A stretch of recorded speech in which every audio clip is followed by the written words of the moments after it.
Greetings, my Israelite brothers and sisters, heirs, joint heirs, adopted, grafted. Hope everybody's doing good tonight. If you can hear me, give me a one or thumbs up or the number one, thumbs up, something. And I want to say hello as you're giving me those thumbs up. I want to make sure that everybody can hear me okay and that my volume is at least okay. Give me a thumbs up. How you doing, Queen Cleo? NP, how you doing? Lavana, how you doing? Shana, how you doing? Kelly, how you doing? Hope everything is well up in Philadelphia. I don't know what the weather is like up there. Grammy, yeah, how you doing? D. Carlos, thank you very much. Grammy, Divana, so you all can hear me. Great.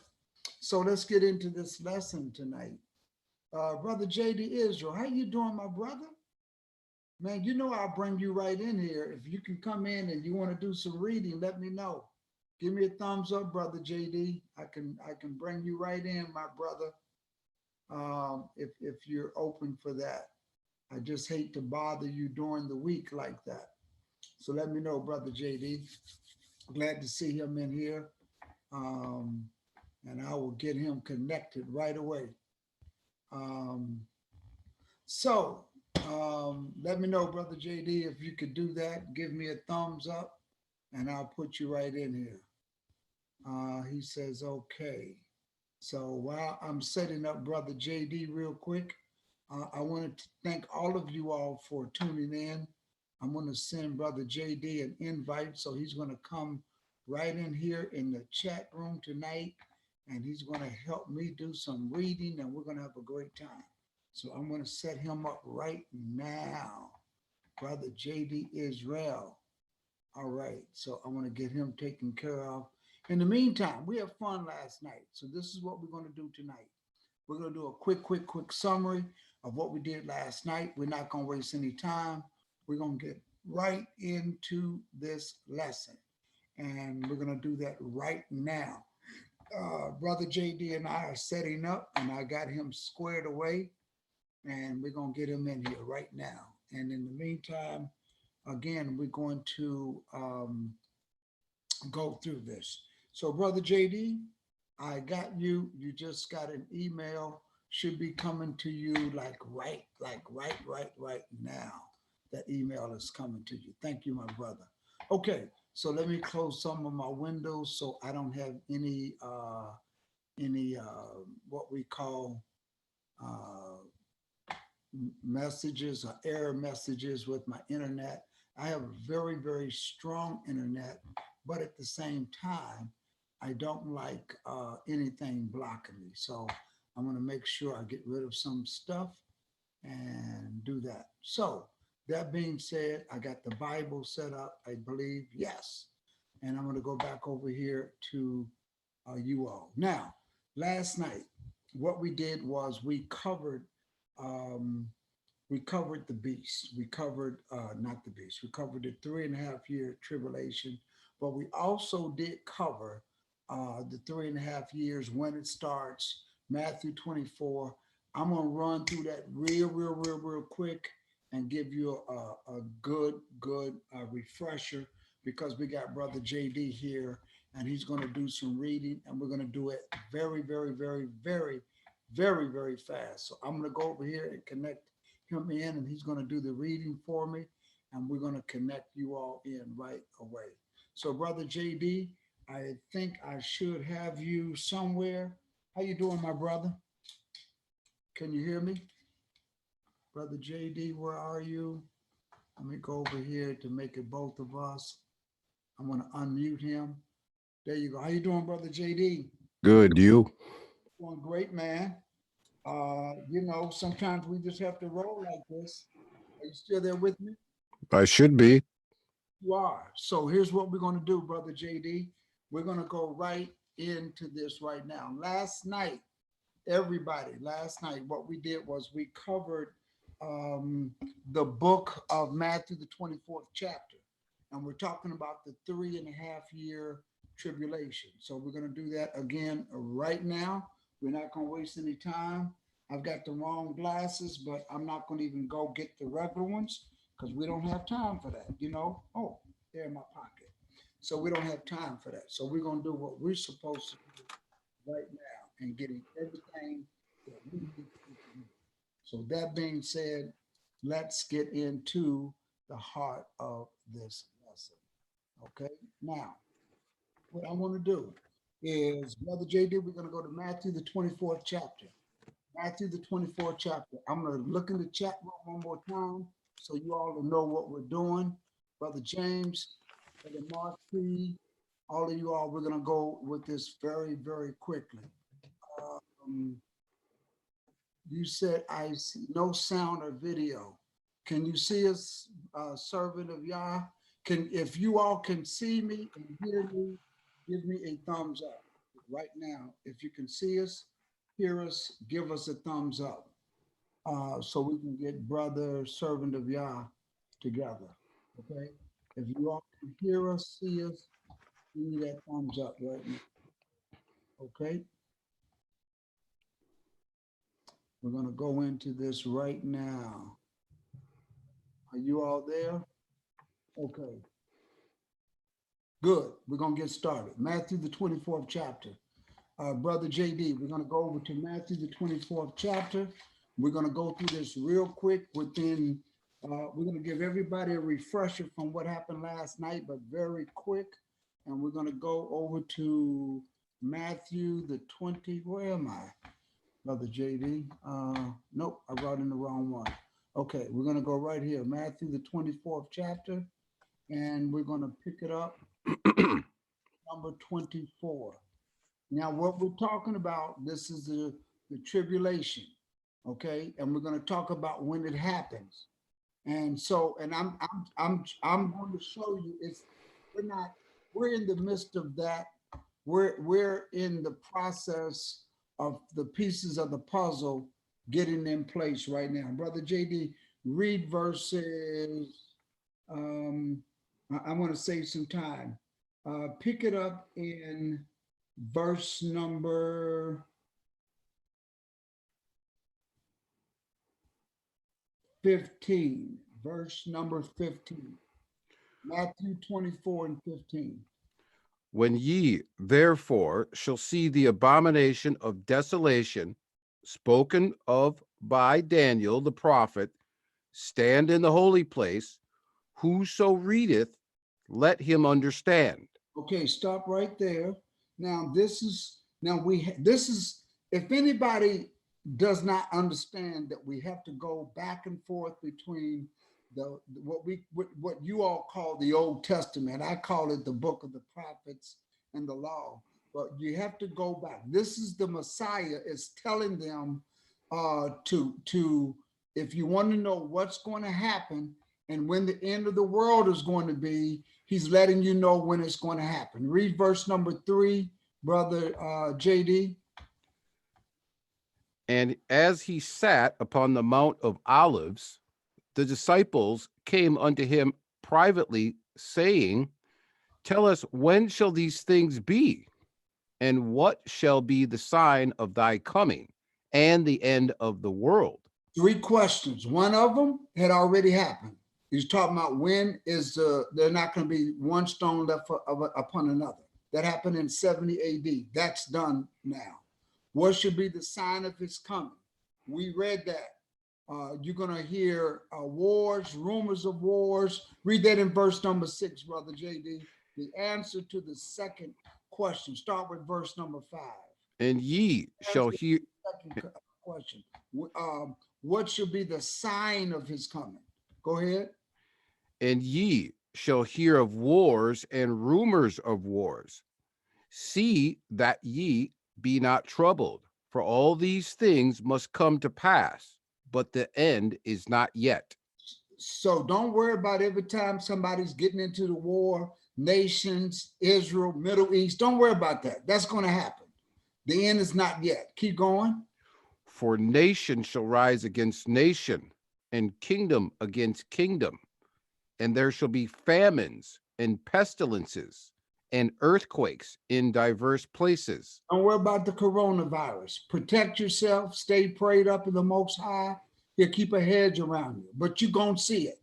Okay? This is not the first time we've had a pandemic. We had all kinds of flus. Back in 50 million people got killed from the Spanish flu. Don't worry about that. Keep yourself in the will of the Most High. He keep a hedge up around you. So this is the answer to the second question. What shall be the end? What shall be the sign of that coming? Then read the last part of verse number 3, Brother JD. If you don't mind, check the chat. I think there's some people who are still having trouble hearing the lesson. Okay, some of you all still can't hear. You're fading in and out. Okay, so let me fix all of that. How am I doing right now? So, okay. Ron, you're fading in and out. Okay. If I'm fading in and out, let me check something else. That's okay. All right. It seems like I'm okay on this end. So might want to ask for another thumbs up. If you can hear me, give me another thumbs up. If you can hear me, give me a thumbs up. Okay. I don't want to fade in and out. So if you all can hear me, I need to know that. I got a bunch of thumbs up earlier, but I need to make sure you all can hear me. So if you can't hear me, y'all let me know. Let me know what we're doing. Let me know if you can hear me and all of that good stuff. Okay, Tobias says okay. Grammy Yah says nothing for me. Somebody says I can hear and see you. Yes, I guess you and I are the only ones not seeing and hearing the lesson. Yeah, it sounds like user error, not you. Yeah. So okay, I'm going to proceed on. I'm going to proceed on and get with this, and so Brother JD, I want to stick with that flow. Let's go back over here to where we were, and I want to pick it up right here. Read the verse number 3 and read the last part. This is the last question that they had. And what shall be the sign of thy coming? And the signs. We talked about the signs. And here's the last question. And of the end of the world. So when did he say? Read verse number 15. This is the end of the world. End of the world is right here. When ye therefore shall see the abomination of desolation spoken of by Daniel the prophet stand in the holy place, whoso readeth, let him understand. Now, when this happens, something else is going to happen. As soon as he gets there, read verse 21. For then shall be great tribulation, such as was not since the beginning of the world to this time, no, nor ever shall be. This is a 3.5 year tribulation. I'm going to show you why it's 3.5 years according to the scripture, but this is a great tribulation. We have never seen anything like this since the beginning of the world to this time. No, nor ever shall be. Nobody has ever seen this. And when the Messiah said this, there was not any weapons on earth that can destroy all of mankind like it is now. So this great tribulation is not a time like this. And if the Almighty don't step in, then we know already, look at what happens in verse number 22, if he does not step in. And except those days should be shortened, there should no flesh be saved. But for the elect's sake, those days shall be shortened. And that's us. We are the elect, but he's going to shorten it. Now let's go to Daniel so you can see how long. And when he said, when you should see the abomination of the desolation spoken by the prophet Daniel. So let's go to Daniel and see what the Messiah is talking about. We're going to go to Daniel, the 7th chapter. And I didn't read all of this last night, but I'm going to read it because I want to show you the 7 heads. Start off with verse number 1. You can just start reading verses 1 through 8. In the first year of Belshazzar, king of Babylon, Daniel had a dream and visions of his head upon his bed. Then he wrote the dream and told the sum of the matters. Okay.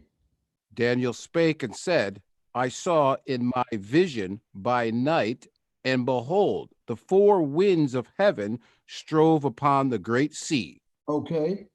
And 4 great beasts came up from the sea, diverse one from another. Now these are 4 kingdoms. There's only going to be 4 kingdoms that would ever rule upon the earth. We're dealing with the 4th kingdom right now. A lot of people think it's America. A lot of people think it's Russia. The 4th kingdom is Rome. I'll show you how Rome is ruling today. Okay. So keep going. The first was like a lion and had eagle's wings. This is this one here is Babylon. Keep going. I beheld till the wings thereof were plucked, and it was lifted up from the earth, and made stand upon the feet as a man, and a man's heart was given to it. Okay, so that's 1 head. Okay, read number 5. And behold, another beast, a second like to a bear, and it raised up itself on one side, and it had 3 ribs in the mouth of it, between the teeth of it. And they said thus unto it, Arise, devour much flesh. And this is the Medes and the Persians, because the Medes and the Persians defeated the Babylonians. You can read that in world history. So that's 2 heads. Now check this out in verse number 6. After this I beheld, and lo, another like a leopard, which had upon the back of it 4 wings of a fowl. The beast had also 4 heads. Okay, stop there. 4 heads. So you got 4, 5, 6. The lion is 1 head. The bear is 2, that's 2 heads. And the leopard has 4. That's a total of 6 heads. That's 6 heads right there. Okay, so that's important to know that. Keep going. And dominion was given to it. Okay, now look at verse number 7. After this, I saw in the night visions, and behold, a 4th beast. So how many heads is that? That's a total of 7 heads now. Okay, that's important to know. You all keep that in mind. The lion was 1, the bear was 2, the leopard had 4, 2 and 4 is 6, and then now you got the 4th beast. It only has 1 head, but all together collectively, I'm going to show you why that makes a big difference when we go to Revelations. So y'all keep note of that. 7 heads. Okay, somebody can type that in the chat room. Just write down, type 7 heads to give you all a note. Keep going. The 4th beast, it was what? Dreadful and terrible and strong exceedingly. And it had great iron teeth. It devoured and brake in pieces, and stamped the residue with the feet of it. And it was diverse from all the beasts that were before it. And it had 10 horns. There was not an animal that the Almighty could refer to this 4th beast like he did the leopard, the bear, and the lion. And also somebody put down leopard, bear, lion. Just type that in the chat room. Just somebody type down all 3. Lion, bear, leopard, and also write down 7 heads. And somebody also write down 10 horns. We're going to get to this all right now. Keep going. Verse 8. I considered the horns, and behold, there came up among them another little horn. So after the 10 horns, there's going to come up a little horn. Okay. There came, I considered the horns, and there came up among them another. That means in addition to the 10 horns, a little horn. Keep going. Before whom there were 3 of the first horns plucked up by the roots. So out of the 10, 7 of the first ones were plucked up by the roots. So there's, out of the 10 horns, 3 were plucked up. That left 7. Okay. I'm just making note of that. Keep going. And behold, in this horn were eyes like the eyes of a man, and a mouth speaking great things. Okay, now that's important to know. That's good. Now, I want you to skip down, Brother JD, to verse number 15. Verse number 15. I, Daniel, was grieved in my spirit in the midst of my body, and the visions of my head troubled me. All of this stuff that Daniel saw, the lion, the bear, the leper, and a 4th beast, all of that scared the heck out of Daniel. So he was grieved in his spirit. Keep going. I came near unto one of them that stood by, and asked him the truth of all this. This is one of the angels that the Almighty sent. Keep going. So he told me and made me know the interpretation of the things. Now, remember all these 4 beasts. He's getting ready to tell Daniel what these are. Listen to this. These great beasts, which are four, I'm going to make a change, kingdoms. Kingdoms. Very good point. It shouldn't be You kings. cannot be a king unless you're over a kingdom. Which shall arise out of the earth. Keep going. But the saints of the Most High shall take the kingdom and possess the kingdom forever, even forever and ever. Okay, now that's going to happen. This is after this great beast, the saints, and we're going to find out how long his time is going to be. Right now, verse number 19. But after this kingdom is here, the saints of the Most High is going to take the kingdom, that's Jerusalem, and possess the kingdom forever, even forever and ever. We'll discuss that at a later lesson, how that happens. But listen to this. Pick it up in verse number 19. Then I would know the truth of the 4th beast, which was diverse from all the others, exceeding dreadful, whose teeth were of iron, and his nails of brass. Skip down to verse number 23. So we can, I'm just picking it up a little bit. Verse 23 is going to tell you more about the 4th beast. Thus he said, the 4th beast shall be the 4th kingdom upon earth. See, and there's only 4 kingdoms on earth, you all. And Rome is the 4th kingdom right now. There's only going to be 4. And this 4th beast, keep going. Which shall be diverse from all kingdoms, and shall devour the whole earth, and shall tread it down, and break it into pieces. Now, some people may not agree that it's Rome, but let me tell you why it's Rome. Because a lot of people think, well, it's the United States. Well, it's Europe. Well, it's the United Kingdom. The reason why the 4th beast is because everybody follows the religion of this 4th beast. Everybody follows the religion of this 4th beast. We're going to learn a little bit more about the 4th beast right now. Keep going. And the 10 horns out of this kingdom are 10 kings. Now, you know who those 10 horns are. Those are 10 kingdoms. Okay. Right now, Rome is in its 10th era of time. Keep going. Are 10 kingdoms that shall arise, and another shall rise after them, and he shall be diverse from the first, and he shall subdue 3 kingdoms. Now that has already happened. That's Goth, the Vangils. I forgot the other one, but that's not Ash, important in this lesson. Keep going. What is this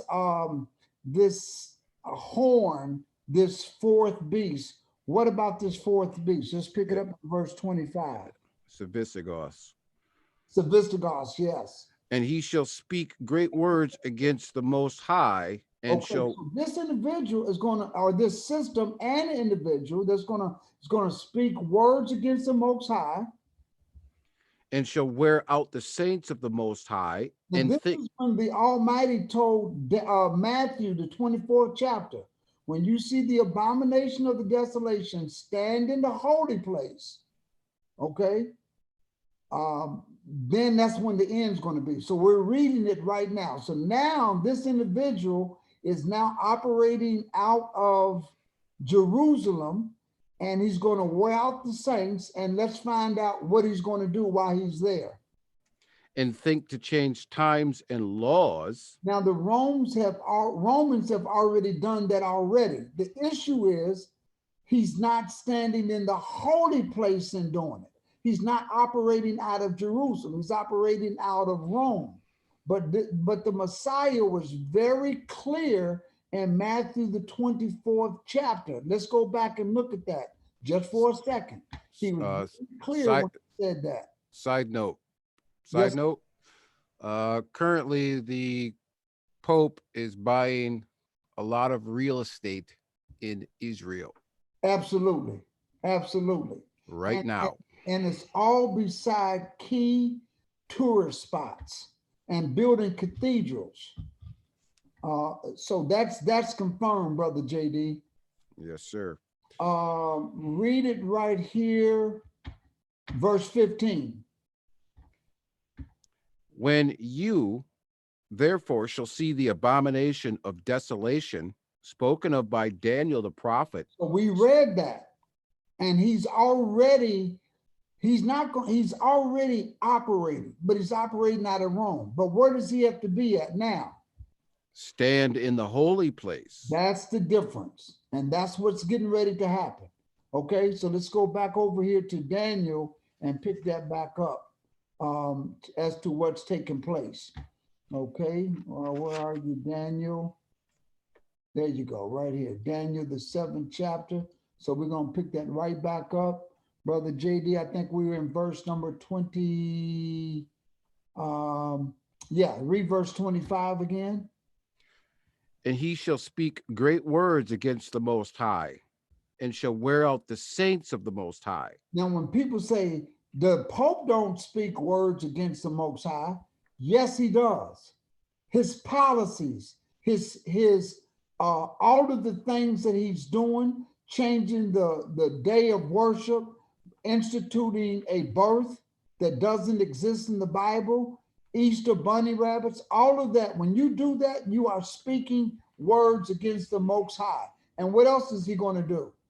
And think to change times and laws. That's already happened. That's what we just discussed with you. Okay, he's changed times and laws. And listen to this. How long are the saints that he's going to be wearing out? How long is this thing going to be in his hands? And they shall be given unto his hand until a time, 1 year, right? That's correct. And times 2 years. So that's 3.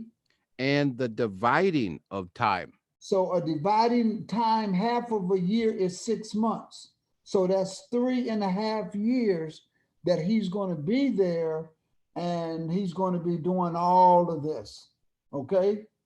All right. So now I'm going to jump over.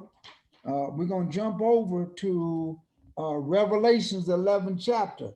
And because what I want to show you is where, when it says he's going to be operating out of the holy city. Y'all remember we read that? I'm going to go into more of who he is, but I want to, when we read Matthew, that he's going to be out of the holy place in Matthew, the 24th chapter. I'm going to show that to you one more time.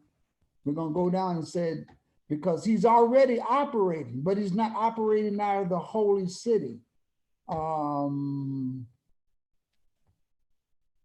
We read that. Where do we read that at? There should be great tribulation. Verse 15. When you see this individual stand in the holy place, so let's find out where his place is going to be, because the scriptures tells us in Revelations 11 chapter, it tells us where this is going to be at. Brother JD, pick it up in verse number 1.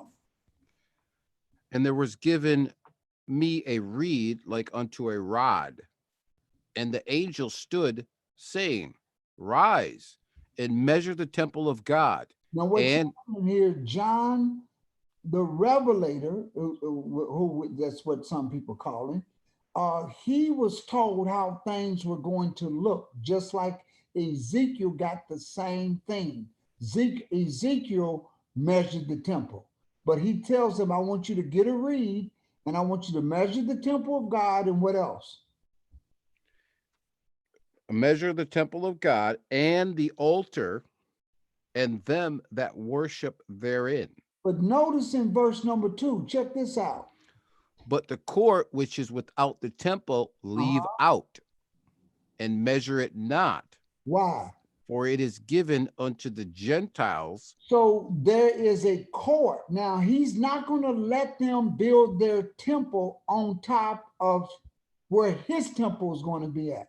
So they're going to build on the temple, on the court, which is outside the temple, because it's going to be given to the Gentiles. How long, Brother JD? In the holy city shall they tread underfoot 42 months. Okay, 42 months is 3.5 years. Okay, 12 months in a year, 3 times 12 is 36, plus another 6 is 42 months. A time, times, and a half a time, because that's how long he's going to be there.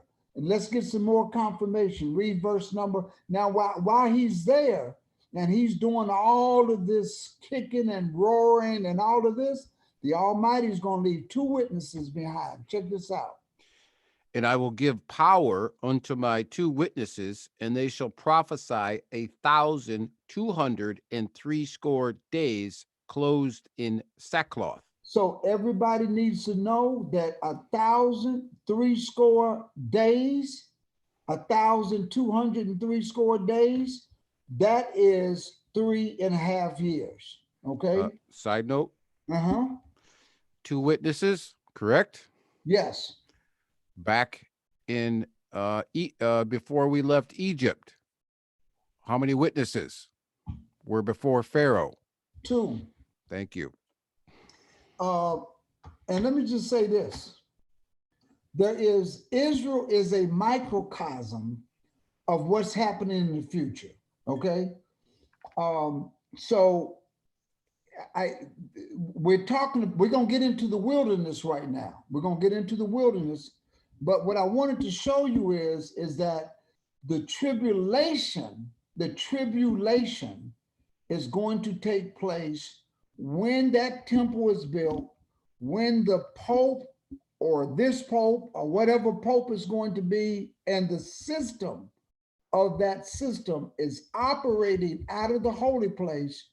When that happens, there's going to be 3 years of tribulation, 3.5 years, okay? Because the Almighty told us where to look at. When they asked Jesus, when is going to be the end of the world? He told them to go back over in Daniel. When you see that, only way you can see it is to read Daniel. When you read Daniel, you can go right like we did to Revelation, and you can get some understanding out of it. And it don't stop there. Let's continue to go in the book of Revelation. Let's go to the 13th chapter of Revelations. Revelations, the 13th chapter, because this thing is going to get better. It's going to get deeper and better. We're going to go to the 13th chapter of Revelations. Brother JD, read verses 1 through, just pick it up and just start reading. I'll let you know. Now, before I do this, I asked somebody to write down 7 heads. to put that in there. I also asked you to write down 3 animals: a lion, a bear, and a leper that we read from Daniel, the 7th chapter. Okay. So when somebody made note of that in the chat room, the reason why I wanted you to do that is because of this scripture right here. Okay.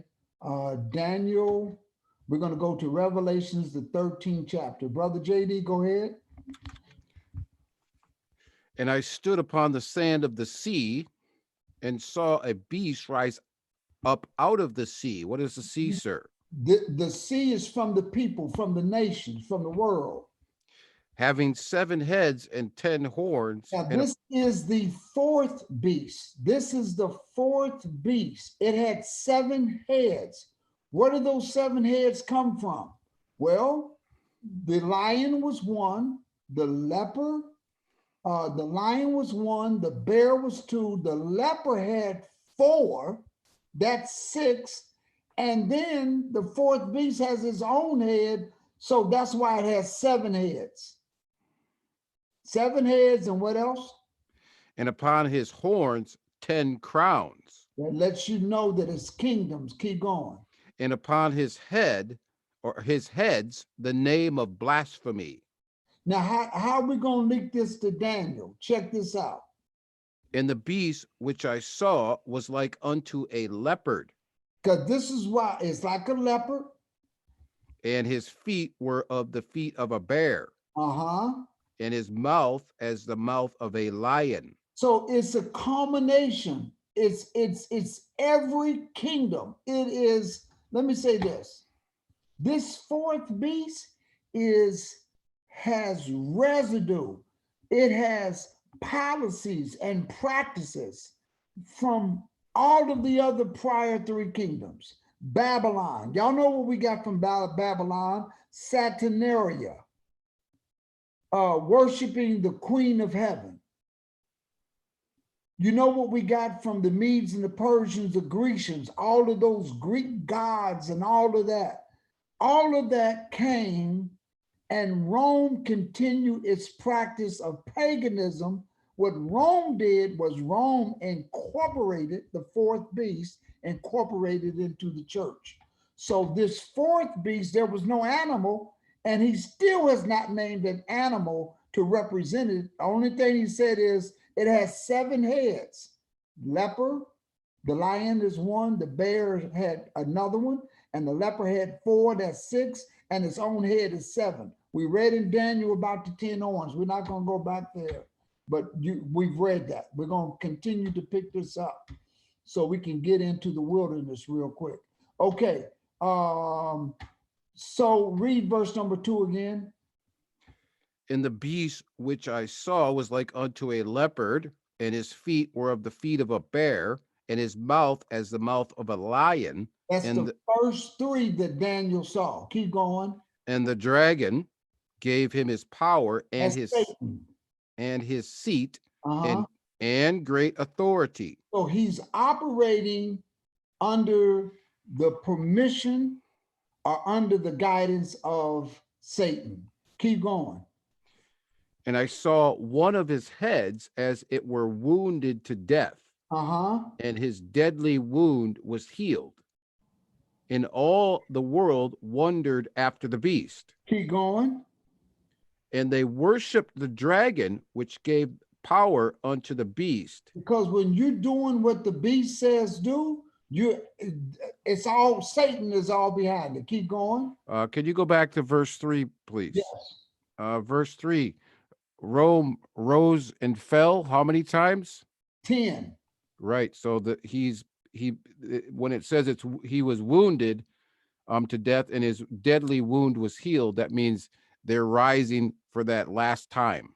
This is the last time. Absolutely. And we're in the last time right now. This is the last time of that Rome. This is Rome's 10th one. And they worshiped the dragon, which gave power unto the beast. Okay. And they worshiped the beast, saying, who is like unto the beast? Who is able to make war with him? So what they basically saying is oh, this is such a great system. Why are they going to say it's such a great system?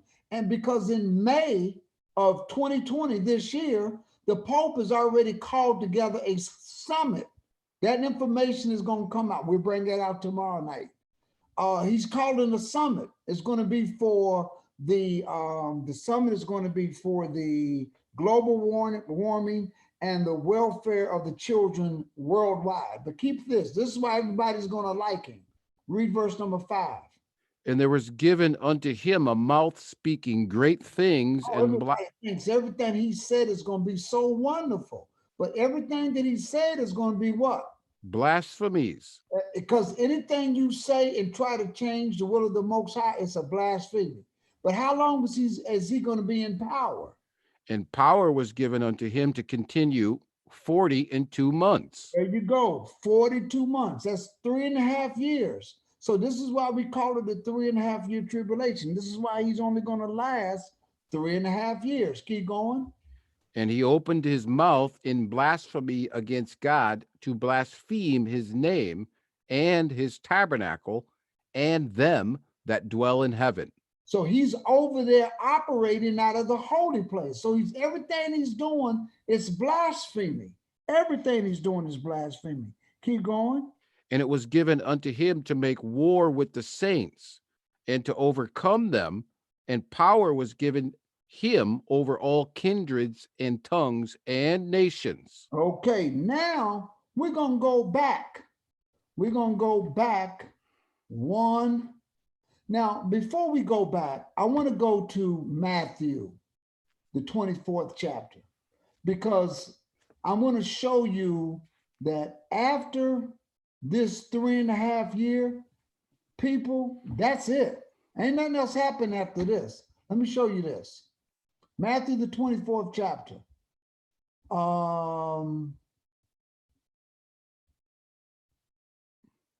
Read verse, pick it up, because there's some things you got to be warned about. Read verse 26. Matthew 24 and 26. Wherefore, if they say unto you, behold, he is in the desert, go not forth.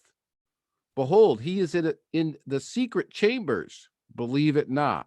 Because there's going to be a false Christ that they're going to say, oh, he's in the temple. He's in the holy place. He's returned. And I believe that's what the Jewish people are going to do. But he says here, don't go. Because then read verse 24. For as the lightning cometh out of the east and verse 24. For there shall arise false Christs and false prophets, and shall show great signs and wonders, insomuch that if it were possible, they shall deceive the very elect. But it's not possible because we know better. We know better. So if he can fool them, if he can almost, if it were possible, could you imagine with people who don't believe, so you can know what's going to happen? Wherefore, if he says, what verse were we at? Well, we ended at 26. Okay, 26. Now, keep going. For as the lightning cometh out of the east and shineth unto the west, so shall also the coming of the Son of Man be. Okay, now you all remember over in Daniel, it says that after the 3.5 years, the saints are going to take the kingdom. When the Almighty comes, he is going to do a whole bunch of killing. And Matthew goes into it very shortly, because listen to this in verse 28. For wheresoever the carcass is, that's all those dead bodies, there will the eagles be gathered together. Okay, but the part I want to get to is to let you know what happens after the tribulation. How long was the tribulation? 3.5 years. Read verse 29.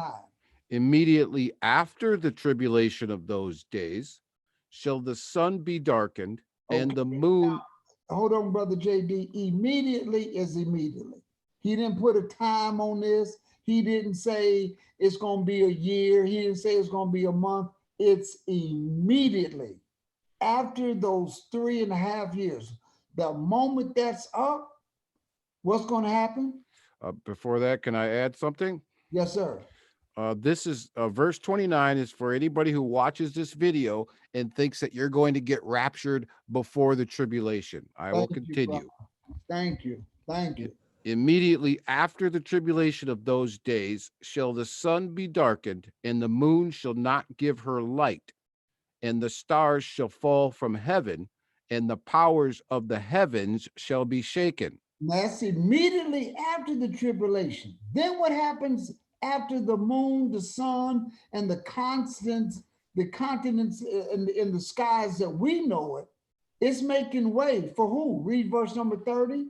And then shall appear the sign of the Son of Man in heaven, Uh-huh.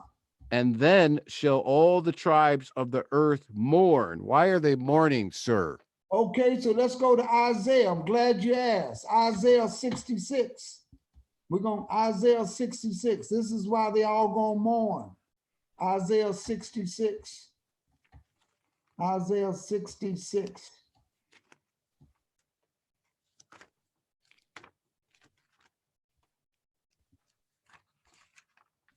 Here's why. I'll let you read verse 15. For behold, the Lord will come with fire, That's why everybody's going to be mourning. Keep going. and with his chariots like a whirlwind, to render his anger with fury and his rebuke with flames of fire. Y'all remember what we read over there in Matthew 24, wherever the carcasses will be, there will be the eagles. Okay, here's why. For by fire and by his sword will the Lord plead with all flesh, Uh-huh. and the slain of the Lord shall be many. That means he's going to kill a whole bunch of people. Who's going to be in that number that he's going to kill? Verse They, 17. they that sanctify themselves, In other words, you done created your own religion, your own laws, your own rules, your own regulations. You done added in Christmas and Easter. You done sanctified yourself and did what else? and purify themselves in the gardens behind one tree, which is Satan, in the midst of Satan. eating, in the midst of eating swine's flesh, Uh-huh. and the abomination and the mouse shall be consumed together, saith the Lord. For I know their works. That's good. That's good. Now let's Okay. go back to Matthew. No, I think we were reading in Revelation. Revelations. Because see, this is how you have to read this Bible. You got to go back, forth, back, forth. We were in Revelations the 13th, right? Yeah. Okay. So because Brother JD asked a question and says, where are we at? Verse number 7? No. Okay, go back up and read. Okay, there was given him to speak great things, and power was given unto him for 42 months. Keep going. Verse 6. And he opened his mouth in blasphemy against God, to blaspheme his name and his tabernacle and them that dwell in heaven. And here's the part that you asked, why was he going to make what? And it was given unto him to make war with the saints and to overcome them, and power was given him over all kindreds and tongues and nations. Now, I made a mistake here. Power was given to this beast to make war with the saints. Okay? And he's going to do that for how long? 42 months. 42 months.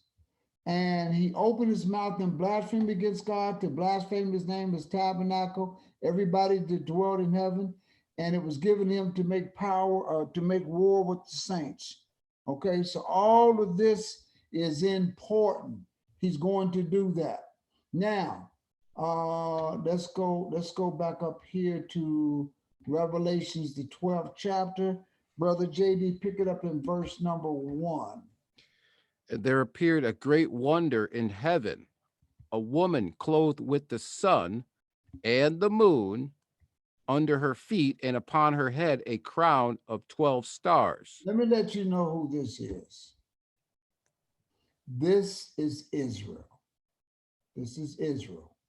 This is Israel because remember Joseph had the dream, the sun, the moon, and the 12 stars. There appeared a great wonder in heaven, a woman clothed with the sun and the moon under her feet, and upon her head a crown of 12 stars. Let's keep reading so we can find out who this is. And she, being with child, cried, travailing in birth, and pain to be delivered. Okay, so we know right now this woman is Israel, and she's she has a child. That's the Messiah. The Messiah comes out of Israel. Keep going. And there appeared another wonder in heaven, and behold, a great red dragon, And who is this? Because how can we identify? having 7 heads and 10 horns, So we read that in the 13th chapter. and 7 crowns upon his head. Now, how do we know this is Satan? Listen to this. And his tail drew the third part of the stars of heaven, and did cast them to the earth. And the dragon stood before the woman which was ready to be delivered, for to devour her child as soon as it was born. Now, this happened with Herod. And it's happening to Israel as a whole during the time.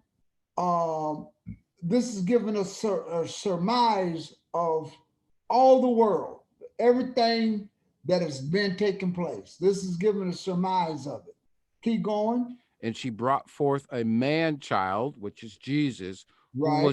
who was to rule all nations with a rod of iron. But he came, he died, he shed his blood for the remission of our sins. What happened to this child next? And her child was caught up unto God and to his throne. Okay, now, this is what, during the time of the tribulation, this is what the woman has to do, because the dragon is going to be after her. Listen to this. And the woman fled into the wilderness, where she has a place prepared of God, that they should feed her there 1,203 days. That's 3.5 years. This is how come we know that this is talking about the tribulation. This is how we know it. This is the connection. And she's going to have to flee into the wilderness. Why the wilderness? Because there's a place prepared of God, and he's going to feed her there, okay, for 3.5 years. Now, Brother JD, what I want to do is I want to go over, where were we at? We picked that up. Okay, let's go to Psalms, the book of Psalms, because in this right here, we're going to come back to this 12th chapter. So if you all got your Bibles open, put something here, because we're going to come right back to this. But 91. I want to discuss how there's going to be a place prepared of God. So go to Psalms 91. But keep your place right there on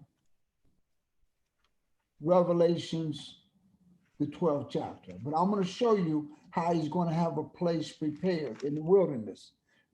Pick it up in verse number 1. Listen to this. He that dwelleth in the secret place of the Most High shall abide under the shadow of the Almighty. I'm going to show you this is talking about the wilderness.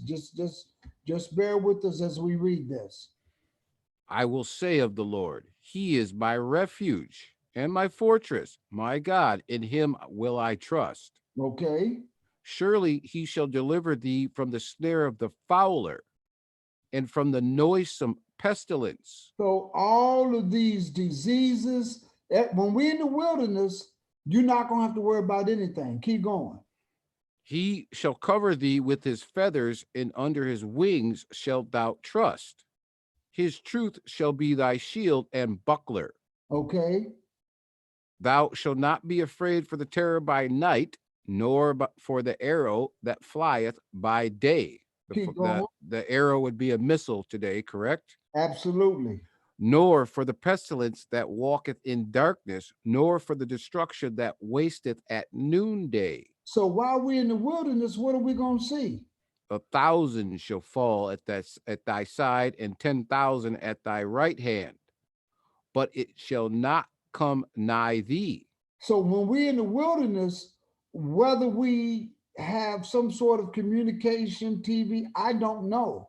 But I know we're going to see the fact that there's going to be trouble all around us, but not us. Keep going. Only with thine eyes shalt thou behold and see the reward of the wicked. So it lets us know we're not going to be there. Only with our eyes we're going to behold it. So I don't know if we're going to have cell phones. We're going to be able to look. I don't know. I'm just going to try to get there.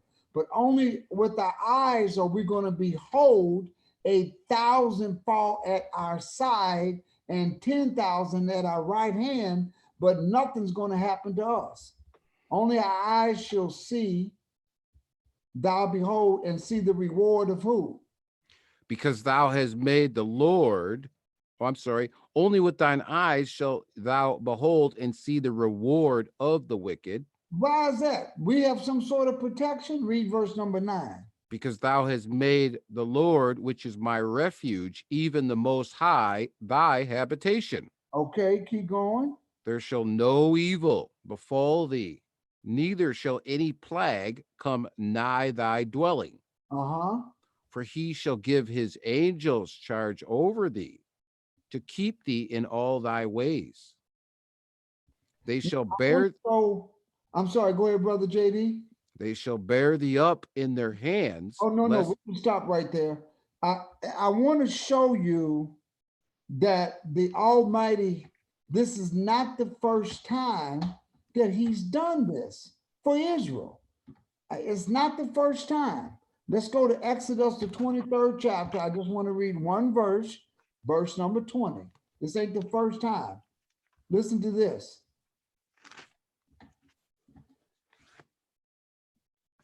Because the Almighty's always protected Israel. Behold, I send an angel before thee to keep thee in the way and to bring thee into the place which I have prepared. Okay, so I just want to show you that this is not the first time that this has ever happened. Now we're going to go back to the book of Revelations. Before you go there, can we go Isaiah 35? Isaiah 35. Okay. Yes, sir. Because everybody forgets that the wilderness is also talked by Isaiah. Yes. I think that I have that in my lesson. My bad. Yeah, I have that in the lesson a few verses down. So we're going to go to that. But let's go back to Revelations. And thank you, Brother JD, because see, people, I want them to know you and I don't plan this. We just no, you always call me like, hey. Well, tonight I didn't even come and read for me. Call you in the chat room. Okay. And that's good. That's how the Almighty works. Now listen to this. I want to read what we read about the woman. Y'all remember? This is all about the woman. This is Israel. Okay. Now let's read verse number 14. Verse number 14. Check this out. And the woman were given 2 wings of a great eagle, that she I'm might. going to show you this ain't nothing new, but this is metaphoric. She was given 2 wings of a great eagle, that she might fly into the wilderness, into her place. That just means the Almighty is going to get Israel there, which is the woman, which is Israel, which is the sun, the moon, and 12 stars. He's going to get the woman there with some sort of great power. Listen to this. Where she is nourished for a time, a year, and times, 3 years, and half a time. So that's how come we know this is the tribulation, people. And who is he keeping us from? From the face of the serpent. From the face of the serpent. Now, when the serpent realizes that she's under protection, guess what he's going to try to do?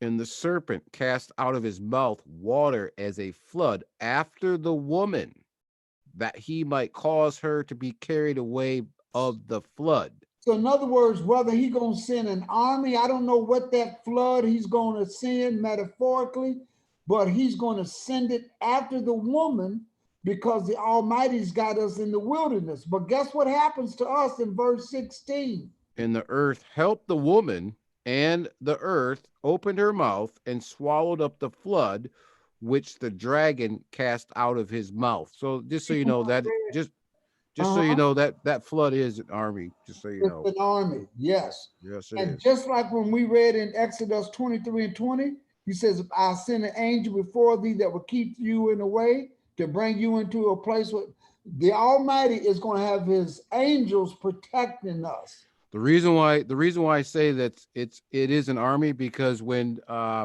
Moses split the Red Sea, Pharaoh sent who after us? Mm-hmm. And then what swallowed them up? Flood, the earth. Thank you. Have a good day. Thank you. And listen, we have to look at what happened to Israel, because Israel and Egypt is a microcosm of what's going to happen in this wilderness. Because after you go through the wilderness, then he says, after the tribulation, immediately the Lord is going to come. And when the Messiah comes, after he deals with the earth, and after he deals with Zechariah, the 14th chapter, he's setting up his kingdom, people. And I believe everybody in that wilderness that's going to make it there during the time of the tribulation is going to be in that first resurrection. Because I'm going to show you a scripture why in just a second. Let's go over to Brother JD. Let's go over to we just read Revelations. Let's go to, I brought up the fact that that's going to be with a great, you know how that he's going to bear them on eagle's wings. We just read that, right? Yeah. This is not the first time this happened. Some people say, oh, that's going to be an airplane. The Almighty's going to send airplanes. He might send airplanes. But let me tell you something. This is not the first time that he used those words. I'm going to bear you on eagle's wings. Okay. Let me show this to you all. Exodus, the 19th chapter. Pick it up, Brother JD, in verse number 1. In the 3rd month, when the children of Israel were gone forth out of the land of Egypt. And where did they go at? The same day they came into the wilderness of Sinai. If you want to know where the wilderness is going to be, it's the same place that the children of Israel had to go through. Same place, people. Same place. Keep going. I'm assuming you don't have a map of Mount Sinai? I don't, but maybe one time I have to do this. I got to bring up the map. Yes, sir. We need to know. Yes, sir. But here's the thing, Brother JD. Well, I'll make mention of that in a minute. Because people might worry, how are we going to get there? Keep reading this. For they were departed from Rephidim and were come to the desert of Sinai and had pitched in the wilderness. And there Israel camped before the mount. And check this out. I'm sorry. Go ahead. So now they had pitched in the wilderness, and there Israel camped before the mount. Now read verse number 3. And Moses went up unto God, and the Lord called unto him out of the mountain, saying, Thus shalt thou say to the house of Jacob, and tell the children of Israel, Ye have seen what I did unto the Egyptians, and how I bare you on eagle's wings, and brought you. That's the part. And brought you where? And brought you unto myself. That's why when we read this over in Revelations, he says, I'm going to bear you on eagle's wings. Some people say, oh, that's really airplanes. I have no idea what it is, but it ain't the first time he bared the children of Israel on eagle's wings. He did it with Chariots. his power. That's how he did it. And how is he going to do it now? I have no idea. But if you know you're supposed to get there, when the mode of transportation comes, you better get there. Get there as fast as you can. Fast as you can. Now let's go to Hosea. Brother JD, you were saying something while I go to Hosea. No. Or if you were in the process of reading. I always have something to say, but sometimes I don't need to say it. But go ahead. Go to Hosea, the 2nd chapter. Hosea 2, pick it up in verse number 14. Verse number 14. Listen to this. Therefore, Listen what the prophet is saying about that wilderness. Listen to this. Verse number 14. Therefore, behold, I will allure her and That's Israel. That's Israel. And bring her into the wilderness and speak comfortably unto her. Listen how he's going to transform this wilderness, this desert. What's he going to do? And I will give her vines from thence and the valley of Achor for a door of hope. And she shall sing there as in the days of her youth. We are going to be so happy because we're not in the tribulation. And as in the day when she came up out of the land of Egypt. You know how in Egypt they said they left out with a high hand? That's how we're going to be doing. Listen to this. And it shall be. You know it's in the future. Listen to this.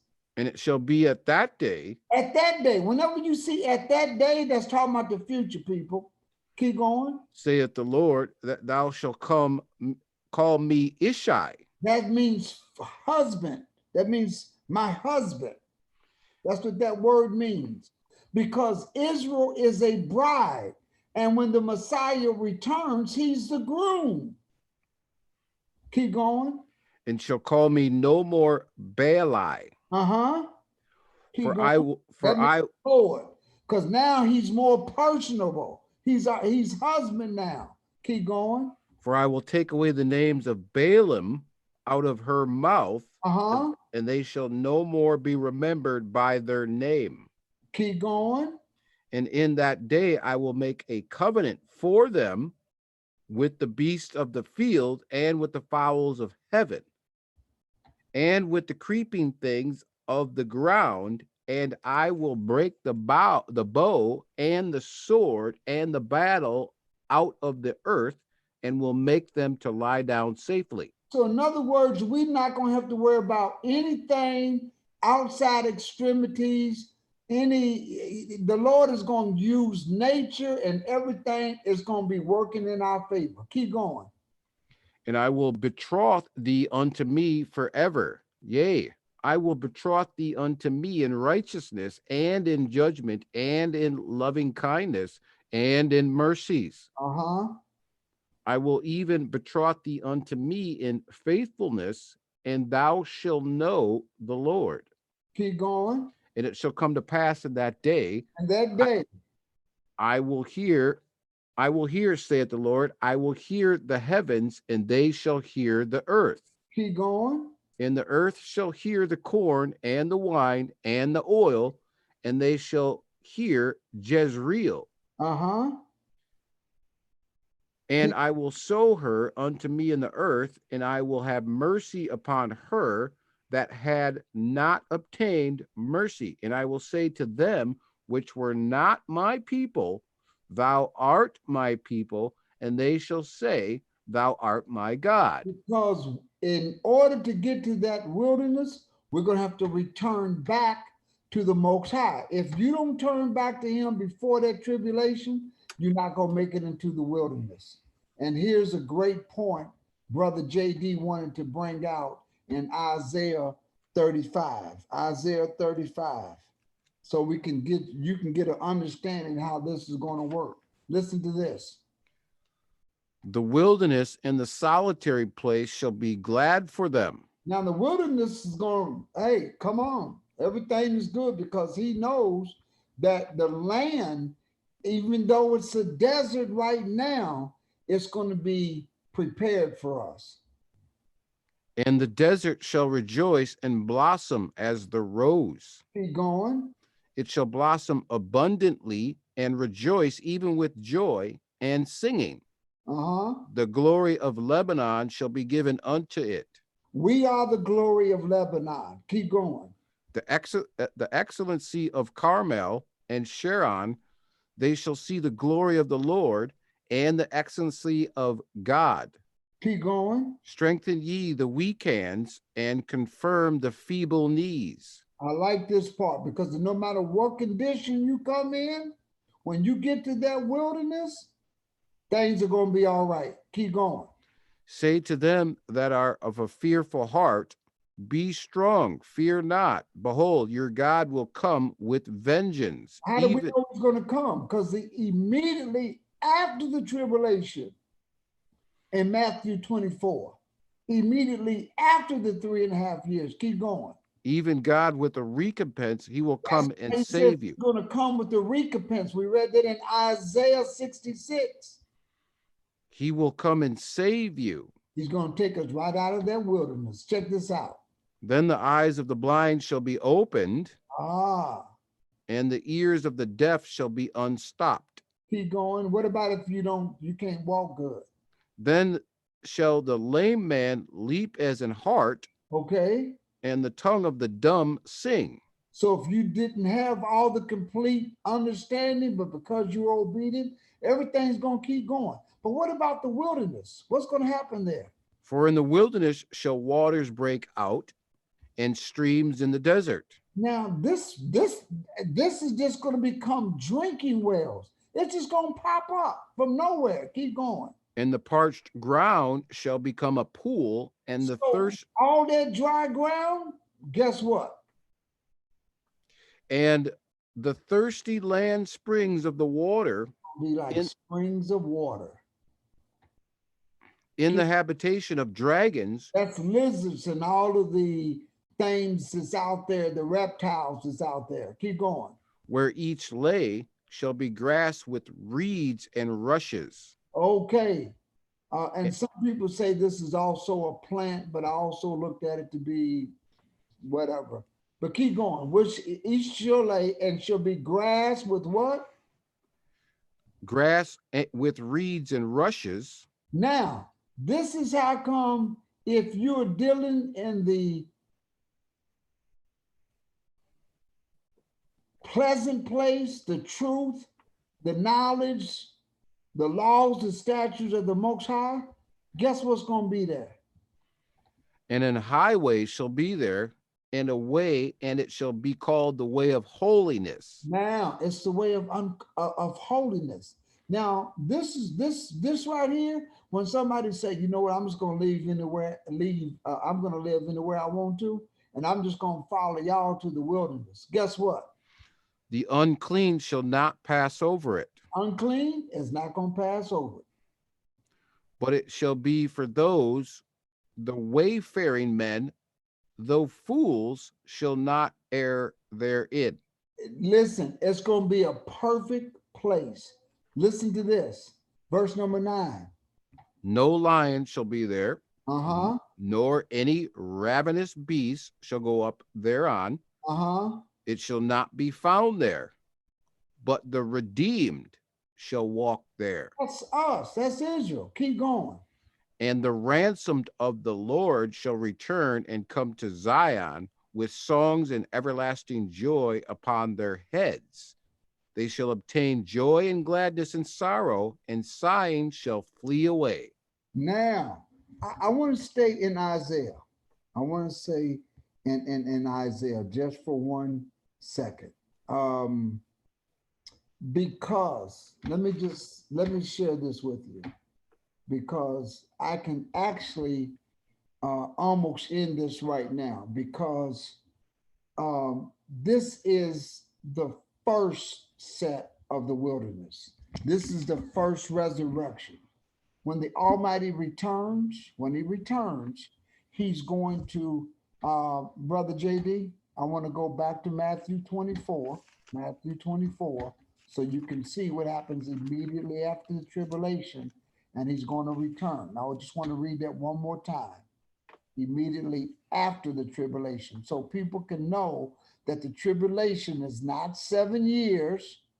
I'm still dealing with some people like that. It's not 7 years. uh, Uh, right here, where it says immediately, verse 29. Immediately after the tribulation of those days shall the sun be darkened, and the moon shall not give her light, and the stars shall fall from heaven, and the powers of heaven shall be shaken. The reason why we read Isaiah was because of this. Wheresoever the carcass is, there will the eagles be gathered. Because he's talking about the return of the Son of the Man. So shall the coming of the Son of Man be in verse number 27. Okay, because Matthew is going through it. The Messiah is going through things very quickly when he's dealing with his disciples, because they want to know, when shall these things be, when shall be the end, when shall these things come to pass, or what is the sign of thy coming and the end of the world.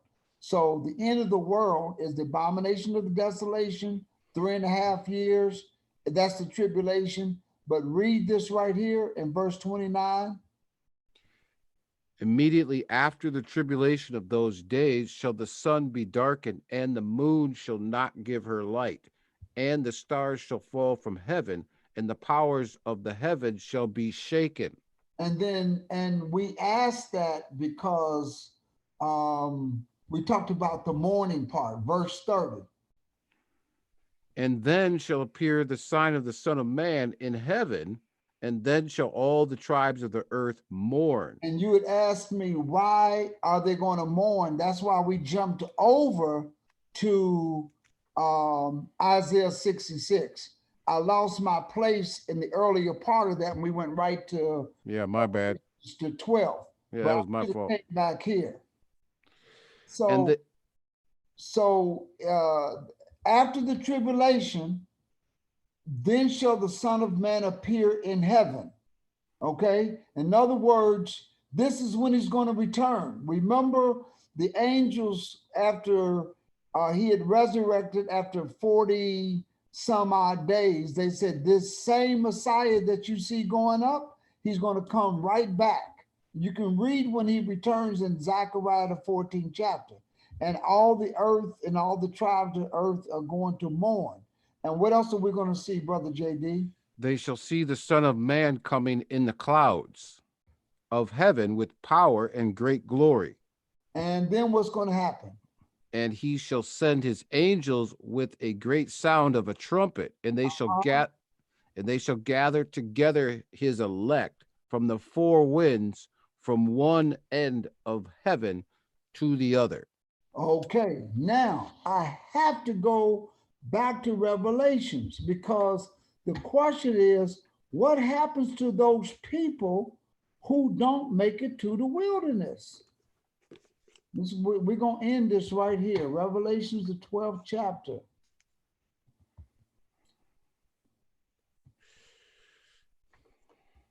And then I got something to add to that last thing.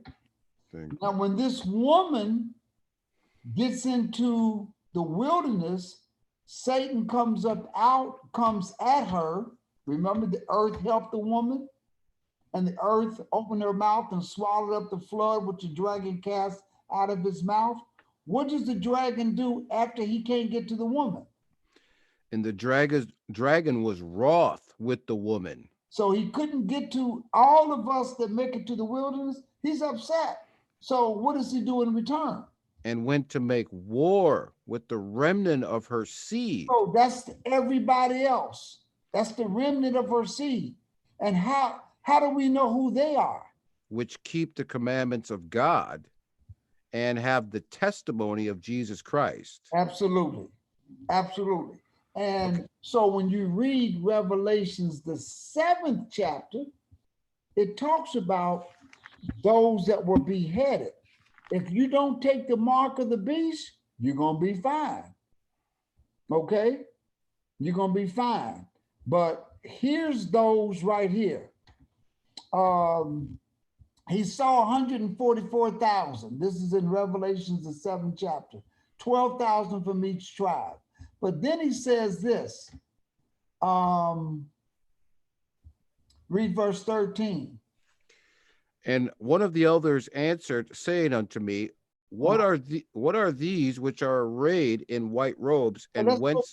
Let's go back up to verse number 9, because after 144,000, what did he see? After this I beheld, and lo, a great multitude, which no man could number, of all nations. Does that mean just Israel? All nations. But No, I'll tell you. No, just the Chinese. All nations. Okay. And kindreds and people and tongues. Okay. Stood before the throne and before the Lamb, clothed with white robes and palms in their hands. Okay, now here's the question that he asked in verse number 13. And one of the elders answered, saying unto me, what are these which are arrayed in white robes? And whence came they? And where did they come from? Because remember, some of us make it to the wilderness. We were obedient. We knew the Almighty made a way for us to get there. How? I don't know. But if he's going to bear us on eagle's wings, that's what he did with the children of Israel. He got them there. So that's his power. And he says, and where did these people come from? Listen to this. And I said unto him, Sir, thou knowest. And he said to me, these are they which came out of great tribulation, and have washed their robes and made them white in the blood of the Lamb. Stop right there. Now, the reason why we read this, these are they that came out of great tribulation, because if you make it to the wilderness, more than likely you're going to be in that first resurrection after the 3.5 years, because the scripture says in Matthew, and immediately after the tribulation shall the Son of Man appear. Okay. Now in Daniel, and then he says those that don't. Then when the dragon can't get to us, he sends out a flood, but the earth helps us. And then he was wroth, and he turns on the remnant of her seed. Who are those people? Those that keep the commandments and the faith of the Messiah and the commandments of God. But now, after the tribulation, we read that what happens is the Messiah is going to come. But I want to show you something in the book of Daniel, the 7th chapter, because after the 3.5 years, all of the books, Revelation, everybody's saying the same thing. We just read in Revelation that after the 3.5 years, the Son of Man is going to return. So let's read that in Daniel. Let's read after, because I'm sorry, we read in Matthew immediately after the tribulation, the Son of Man should appear. Let's read this in the 7th chapter, because all the Bible is telling us the same thing. Listen to this. Let's go down here.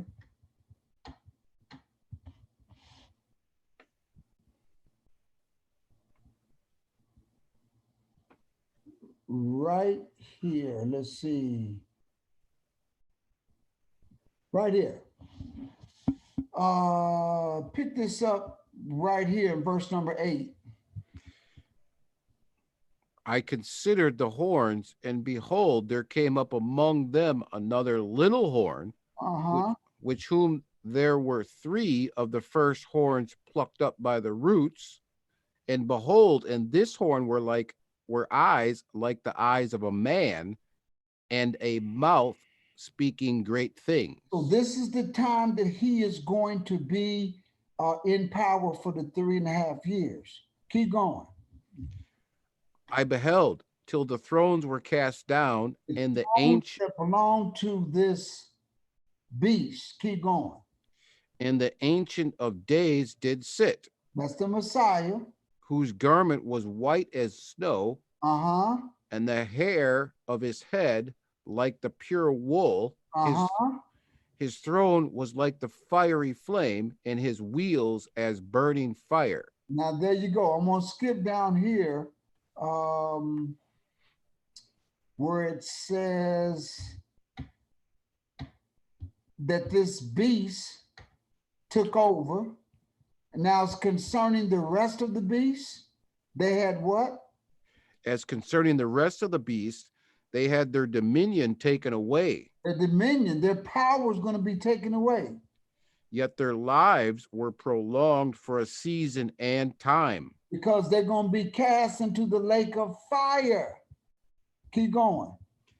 I saw in the night visions, and behold, one like the Son of Man came with clouds of heaven. This is after the 3.5 years, because then we read in Matthew, immediately after the tribulation, the Son of Man shall appear.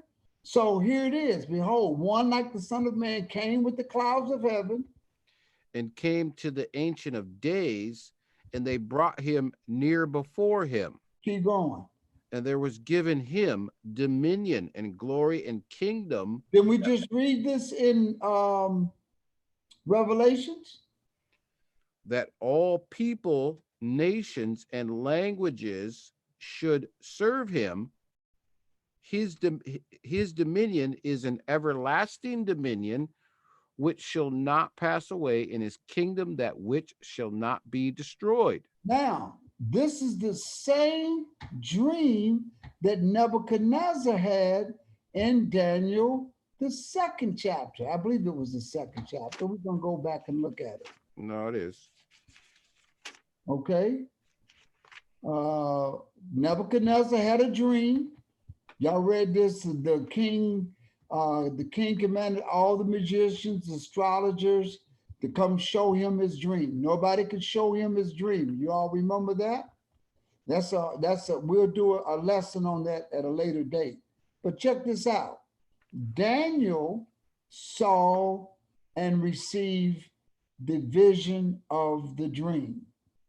Okay, so let's look at that vision of the dream. Is that in here? 36. Verse 36. Let's start right here. Verse 31. Thou, O king, sawest, and behold, a great image. You saw a very big image. This great image, whose brightness was excellent, stood before thee, and the form therefore was terrible. Okay, now I want you to listen to the parts, 4 parts. Listen to this. This image's head was of fine gold. Part 1. His breast and his, you might as well name the heads, right? Yes, this is Babylon. His breasts and his arms of silver. Okay, that's the Medes and the Persians. His belly and his thighs of brass. That is, so we said Babylon, the Medes and the Persians. So you got the Greeks. And then this is the Greeks. His legs of iron, his feet part of iron and part of clay. That's Rome. And how long does he stand? Keep going. Thou sawest till that a stone was cut out without hands. And this stone is the Messiah. He saw this image stand up. Keep going. Which smote the image upon his feet that were of iron and clay, and so brake them. This is the last kingdom, which is Rome. So this stone that was cut out without hands, in other words, man don't have nothing to do with this. Keep going. Thou sawest till the stone was cut out without hands, which smote the image upon the feet that were of the iron and clay, and broke it into pieces. Keep going. Then was the iron, the clay, the brass, the silver, and the gold broken to pieces together, and became like the chaff of the summer threshing floors. This is the 4th beast. The whole statue is the 4th beast. Keep going. And the wind carried them away, that no place was found for them.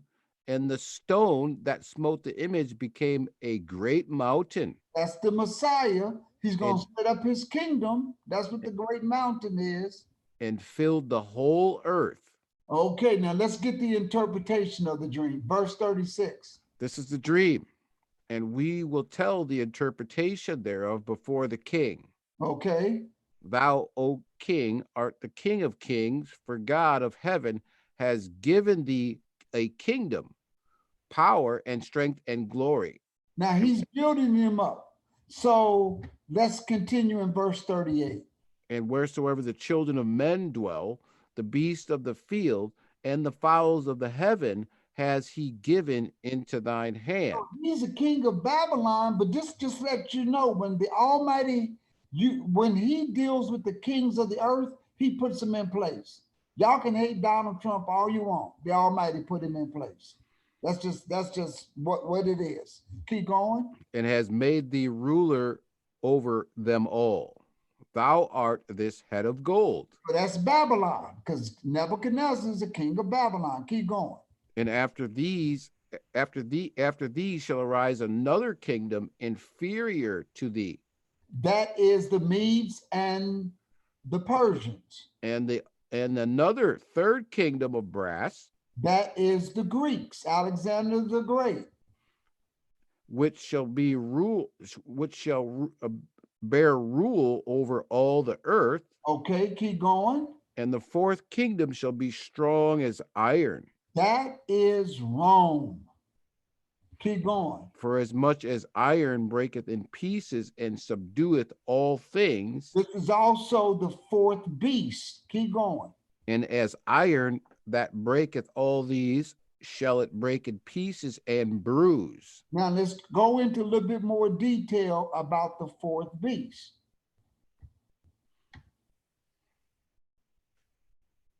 Verse 41. And whereas thou sawest the feet and toes, part of potter's clay and part of iron, the kingdom shall be divided. Okay, so in other words, Rome's power is spread among every nation through its policies, its religion. Keep going. But there shall be in it of the strength of the iron, for as much as thou sawest the iron mixed with miry clay. Now check this out. And as the toes of the feet were part of iron, how many toes is on the foot? And part of clay. No, I'm asking Brother JD, how many toes is on this statue? Well, there better be 10. 10. How many kingdoms is the fourth beast going to have? Well, there better be 10.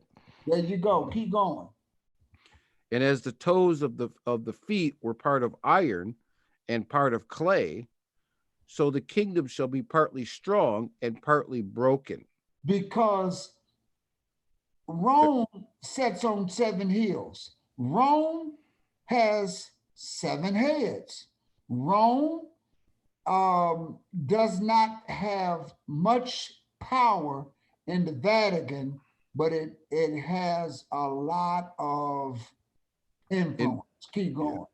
And whereas thou sawest iron mixed with miry clay, they shall mingle themselves with the seed of men. Okay, that's the entire world. But they shall not cleave one to another. Even so those other nations are not going to cleave with one another, but they're going to be dealing with Rome.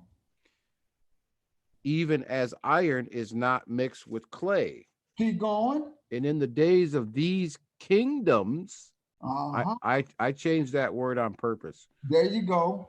Shall the God of heaven set up a kingdom? So in these days, he's going to set up a kingdom which shall never be destroyed. And the kingdom shall not be left to other people. Nobody's going to rule this one. Keep going. But it shall break in pieces and consume all these kingdoms. And that's why the mountain that over in Daniel, the 7th chapter, when there was a stone that came and the king and he set up his kingdom. This is that stone that he saw that set up its mountain. So it's going to break in pieces. That's when the statue broke up and it disintegrated, because this stone that comes down without hands is going to break in pieces, and consume all these kingdoms. And what is it going to do? And it shall stand forever. Then we read in Daniel, the 7th chapter, and the saints shall take the kingdom and rule forever and ever and ever. Keep going. For as much as thou sawest that the stone was cut out of the mountain without hands, and that it brake in pieces the iron, the brass, the clay, and the silver, and the gold. Keep going. The great God has made known to the king what shall come to pass hereafter. So this is what's going to happen at the end. Not to you, Nebuchadnezzar, but at the very end. Keep going. And the dream is certain, and the interpretation thereof sure. You can take this to the bank. There's only going to be 4 kingdoms to rule the earth. There's been a lot of great kingdoms, but there's only going to be 4 to rule the earth. And we're in the 4th kingdom right now. Keep going. Sorry. Hang on. Oh, no, you can stop there. That's what I thought. Sorry. Because, what I want to go into now is where he names those kingdoms. I believe that's in Daniel, the 4th chapter. 8. 8? Okay. Or the JD, you saved me time. Maybe. Because remember, Daniel sees what Daniel sees in this dream is how the kingdoms overcome each other. That's what he's saying. Okay, so first of all, it was in the 3rd year of the reign of King Belshazzar. Belshazzar is the son of Nebuchadnezzar. Okay, now this is what he saw. Verse 20. Verse 20. I think that's where he. Well, what I want to do is talk about what he saw. He saw. Well, I'm going to skip. Let's go down to verse number 20. He saw these animals overcome each other. He saw a ram and a rough goat and all like that. But let's see what it was. Listen to this. The ram which thou... Let's start right here. And he said... And he said, behold, I will make thee know what shall be in the last end of the indignation. For at the time appointed, the end shall be. Now check this out. The ram which thou sawest having 2 horns are the kings of Media and Persia. So the ram is what overtook Babylon. Keep going. And the rough goat is the king of Grecia. That's Alexander the Great.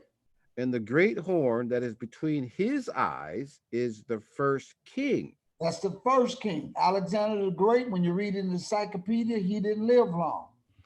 Now that being broken, whereas 4 stood up for it, 4 kingdoms shall stand up out of the nation, but not in his power. The Greek, when they ruled the earth, they broke it up into 4 providences. Keep going. 4 generals. 4 generals, absolutely. And in the latter time of their kingdom, when the transgressors are come to the full, a king of fierce countenance and understanding dark sentences shall stand up. That's Rome. Keep going. And his power shall be mighty, but not by his own power. And he shall destroy wonderfully, and shall prosper and practice, and shall destroy the mighty and the holy people. He's going to come right after Israel. He did this during the Spanish Inquisition. He's also going to do this during the tribulation. And through his policy also he shall cause craft to prosper in his hand. That's all of his laws, his rules. Keep going. And he shall magnify himself in his heart, and by peace shall destroy many. He destroyed so many people during the Spanish Inquisition. They went throughout the world under the cross, in the auspice of peace and Romish Christianity. They destroyed a whole lot of people. So let's make sure we clarify. We know that Satan is controlling the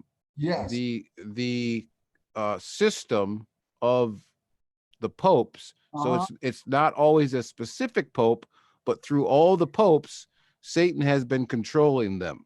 Absolutely. Absolutely. And remember, absolutely, Brother JD, and remember in Nebuchadnezzar's dream, there was a stone that came without hand and struck the statue at his feet. Did you remember reading that part? Yeah. Okay, read this part. And he shall what? And he, where are you? That's Oh, it. okay, okay. And he shall magnify himself in his heart, and by peace shall destroy many. And check this out. He shall also stand up against the prince of princes. That's the Messiah, but guess what's going to happen? But he shall be broken without hand. Why without hand? Because that's the stone. In other words, it's not going to be an army.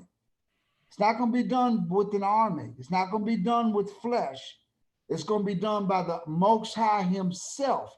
That's why in that dream, we're going to come right back here, and Nebuchadnezzar's dream in the 2nd chapter, remember that word without hand.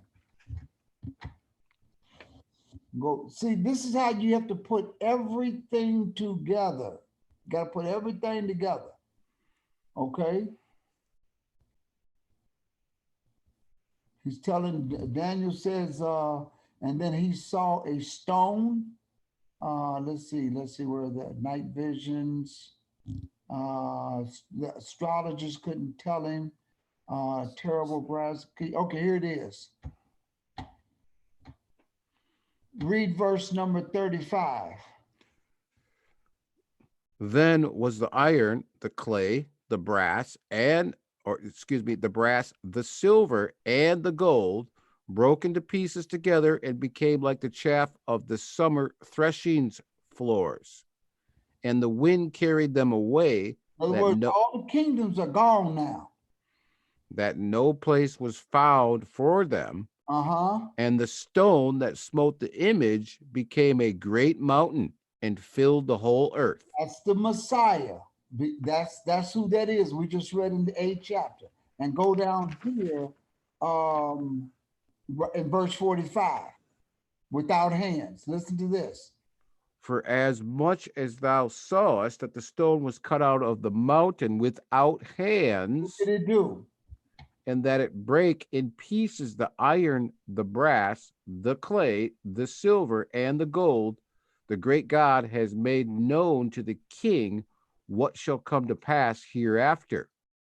And the dream is certain, and the interpretation thereof sure. Now let's go back to the 8th chapter so you can see how this continues just to manifest it. All of this is put together.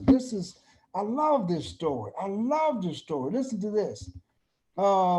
Keep going. Read verse 25. And through his policy also he shall cause craft to prosper in his hand. That's the beast. And he shall magnify himself in his heart. Because you can't do it. You're only doing this in your own mind. And by peace shall destroy many. He shall also stand up against the prince of princes. But guess what? But he shall be broken without hand. That's the stone. That's the stone. People, let me tell you, this thing gets no better than where we are with this. I mean, I think we broke this down fair enough. Man, we've got you missed something though. Okay. Go to Daniel 12.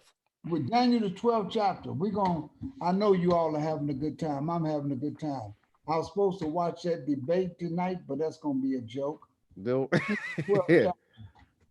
Okay. The 12th chapter. Okay. So bear with me because I'm looking at my notes. I haven't read this for a while. Daniel the 12th chapter, you want to Yes, sir. Okay, Daniel the 12th chapter.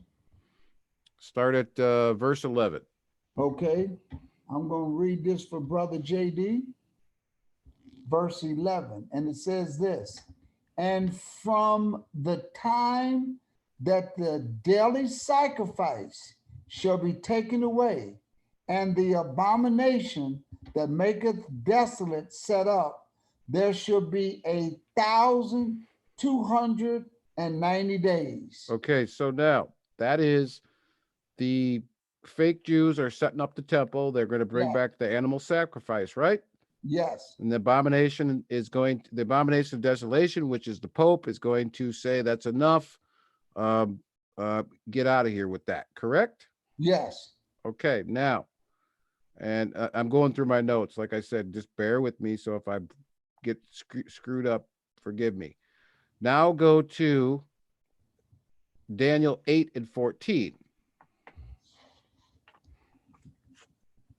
Because we're going to do a calculation here to see if this is correct. Because I listened to an elder break this down. And he said unto me, unto 2,300 days, then shall the sanctuary be clean. Okay, so that's 2,300 days, right? Okay. Okay, let's go back to Daniel 12. So there's a time here. This is also includes the tribulation and the time to flee, which I think people think that the abomination is going to stand in the holy place, and if you're not in the place of safety when he stands there, you're in trouble. No, Christ isn't like that. Christ gives you time to flee. So let's do a breakdown. If we take down the 2,300 days in our head. Okay, so I want you to go 965 days. You got a calculator? I sure do. I'll pull it up for you, brother. Let's see if this is accurate. Like I said, people, this is my notes from a year ago. So if I'm stumbling through them, correct me if I'm wrong. Let me see how I can bring up a calculator. I'm sure I have a calculator someplace on my computer. A calculator. Where are you? Calculator. Finder. Let's go find the word. Let's go find a calculator.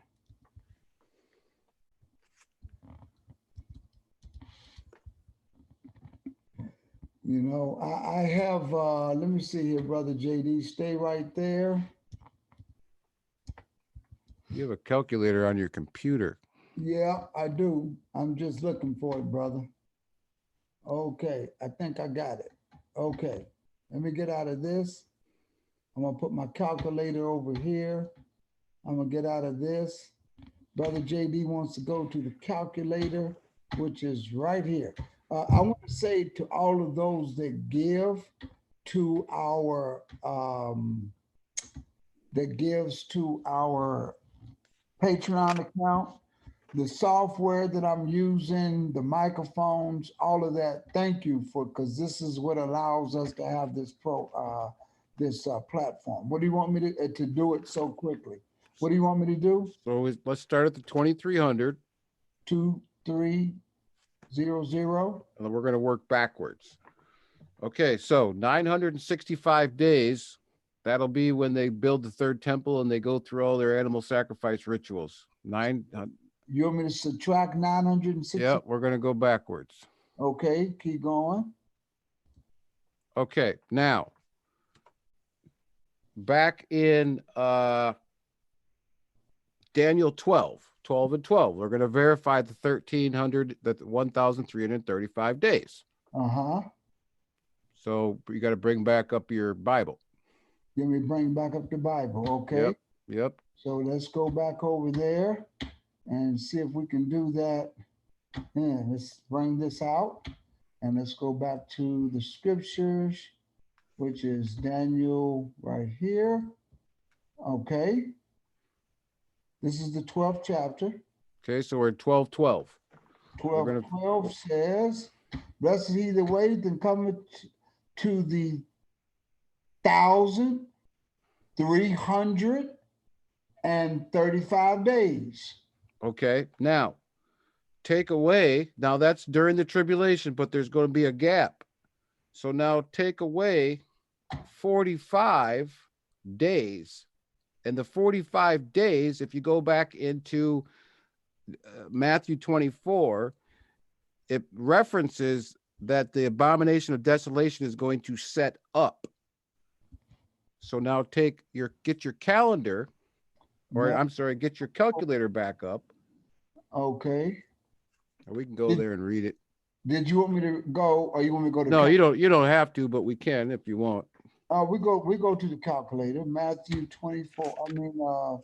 The calculator's right here. Yeah, we just wanted to verify the 1,335 days. Okay. And what do you like for me to do with that? That's there. Okay, so now take 45 days off after the abomination of desolation stands in the holy place. Take 45 away from the 1290, 45 days. Well, I just took it away from the 1335. Okay, so that's the time to flee, 45 days. Now, Christ is also going to take time to cleanse the earth, right? Yes, because Now, after the tribulation, you're going to have the plagues and all that, right? Zechariah, the 14th chapter is going to take place. Yes, you're going to have the plagues. All the plagues are not going to come in one day. Now take 30 from the 1290. There's your 1260, 3.5 years tribulation. Okay. And that's it. And you have to put in Zechariah, the 14th chapter with this, because I want to show this to you all that. And the 30 days is the cleansing of the earth, Okay. which is Revelation, wherever you're going, 16 and 9, even Revelation 19. Plus, you got to add in all the plagues. The plagues aren't going to be one day. It's going to be a period of time. Mm-hmm. And I have to say, Brother JD, what you're bringing out, I haven't explored that. So I'm going with the scriptures that you gave, and they're very. Yeah, and that's why I'm doing it, because obviously this is a recording. Now you can go through those calculations on your own and see if they line up. Okay. And as you can see, based on what my notes say, they do line up. Okay. You certainly brought out some great scriptures and the calculations and the time periods and the methodology of backing it out. I'm certainly going to go look at that because I like to understand it. Yes, sir. Here's when the Lord returns back. Behold, the day of the Lord cometh. Thy spoil should be divided in the midst of thee. So when he says that, when he's going to return, and you all read this on your own, but so you can understand what's happening here, because I think one of the scriptures in here talks about the plague. I'm not going to go into it because I'm not prepared to have all those scriptures tonight along with that. But just to go back what we brought out tonight through Matthew, the 24th chapter, we took you to Daniel to show you the abomination of the desolation. We showed you that it was going to be 3.5 years. We went from Daniel, the 7th chapter. We went all the way over to Revelations, the 11th chapter, to show you that the abomination of the desolation is going to stand in the holy place for a time, times and a half a time, which is 3.5 years. We took you to the 11th chapter of Revelation to show you that he says, let them build the temple, but measure the temple, but the court on the outside don't measure it, because the Gentiles are going to tread it under their feet for 42 months, which is 3.5 years. And while the abomination of the desolation is set up, there's going to be 2 witnesses. We read that in verse 2 and 3, that they're going to be around for 1,260 days, which is also 3.5 years. Then what we did is we also took you over to Revelations, the 13th chapter.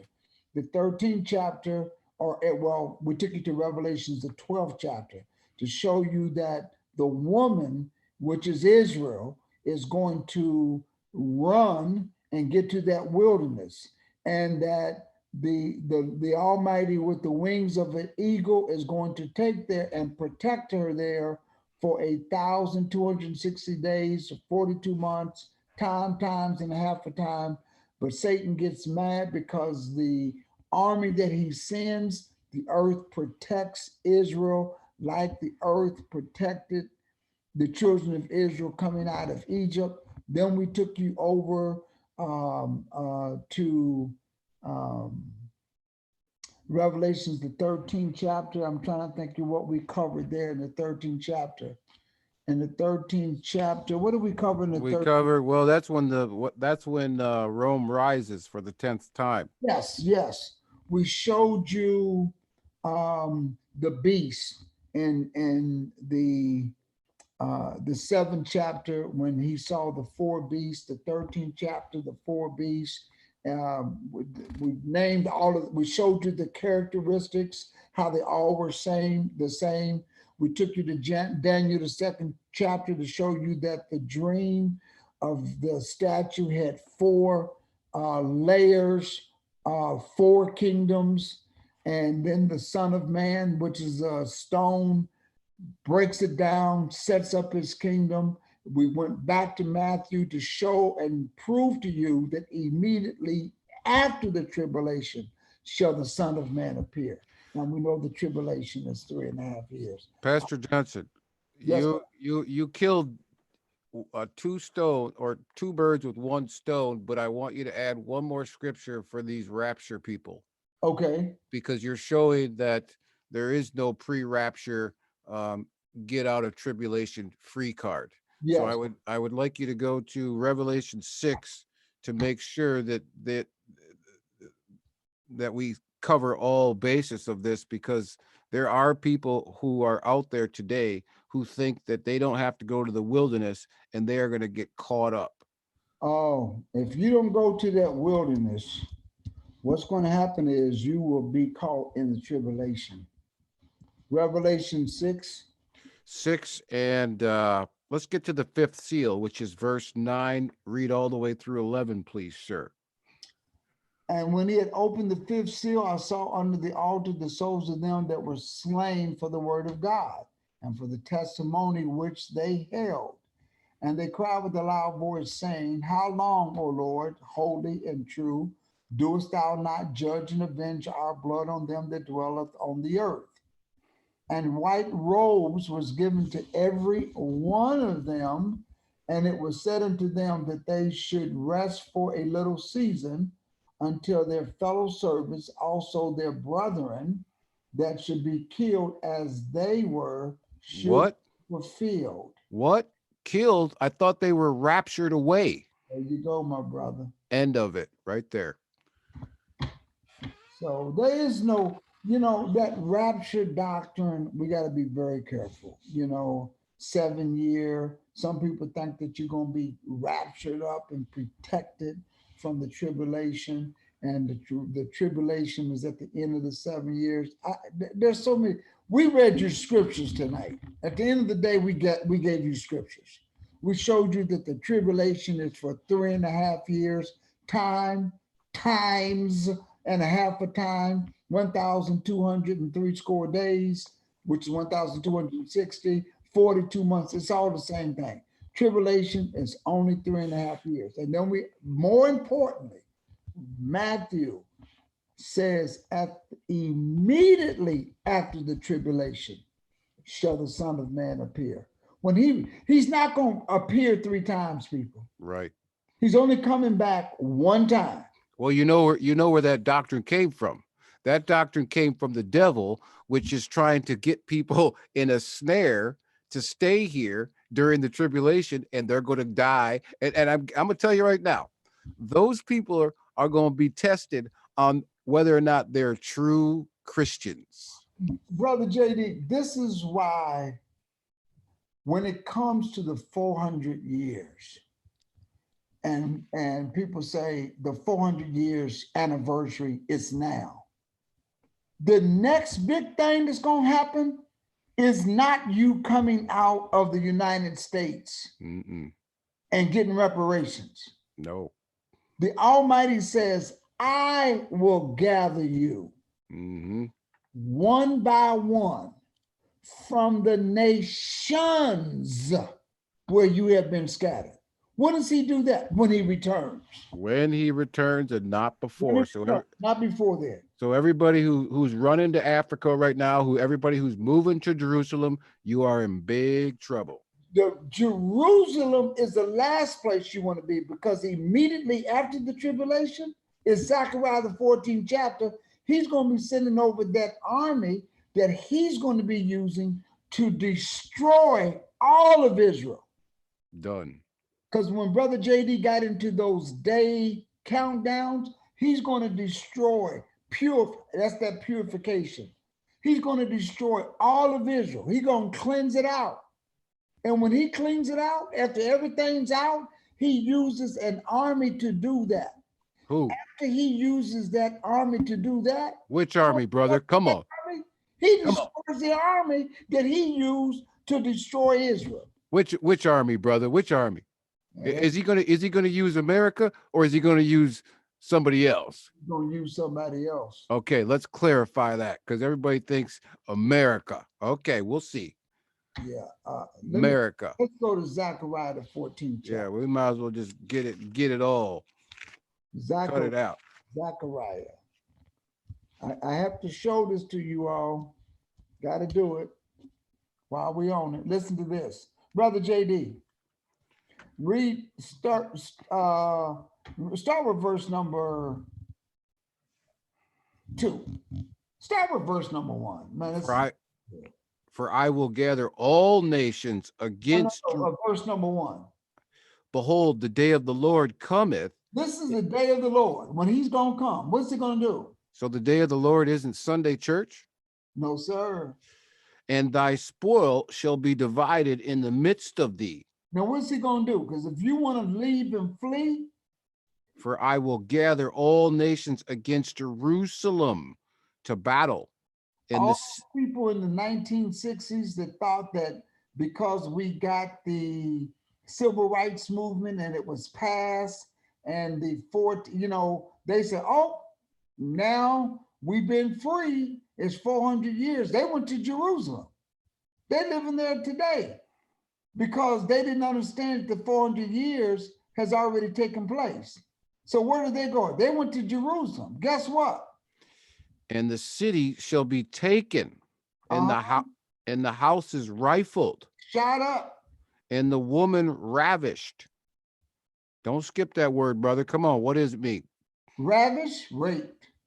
And half of the city shall go forth into captivity, and the residue of the people shall not be cut off from the city. I don't want to move there, do you? Huh? I don't want to move there, do you? I don't want to move there, brother. Check this out. Keep going.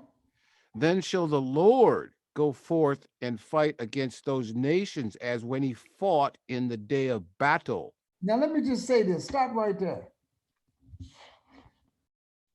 The Almighty don't mention the United States, but the United States is going to get a whipping.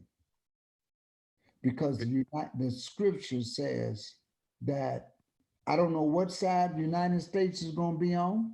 I don't know if they're going to be on the side that goes against Israel or they're going to be trying to protect Israel. But wherever they are, whatever they're doing, the Almighty says when he returns, he's going to have 4 carpenters.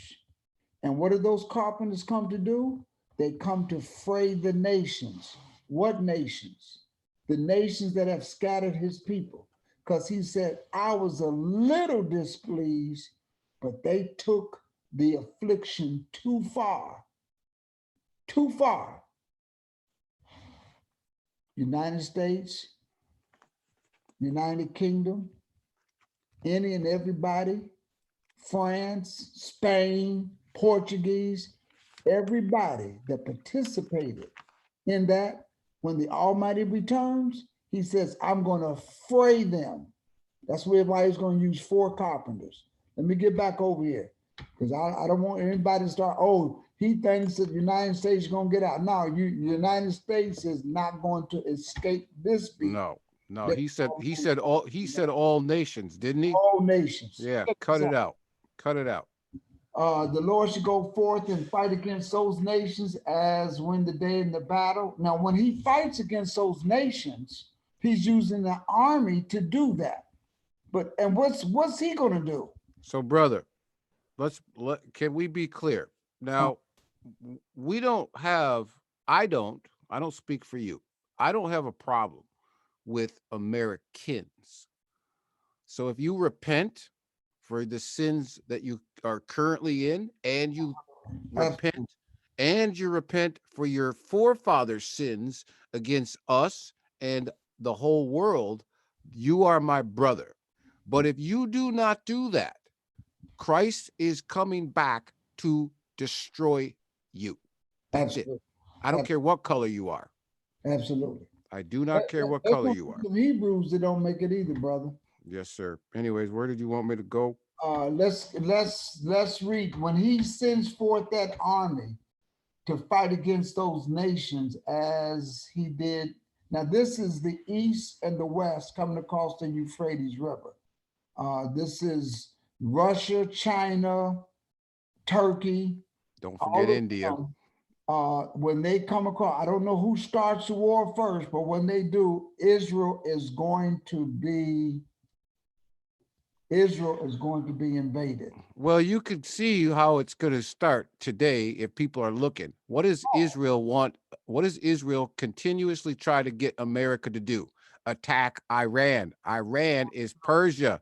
You can't touch them. You can't break prophecy. You're going to mess with Russia. You're going to mess with China because they've all signed a CNO agreement.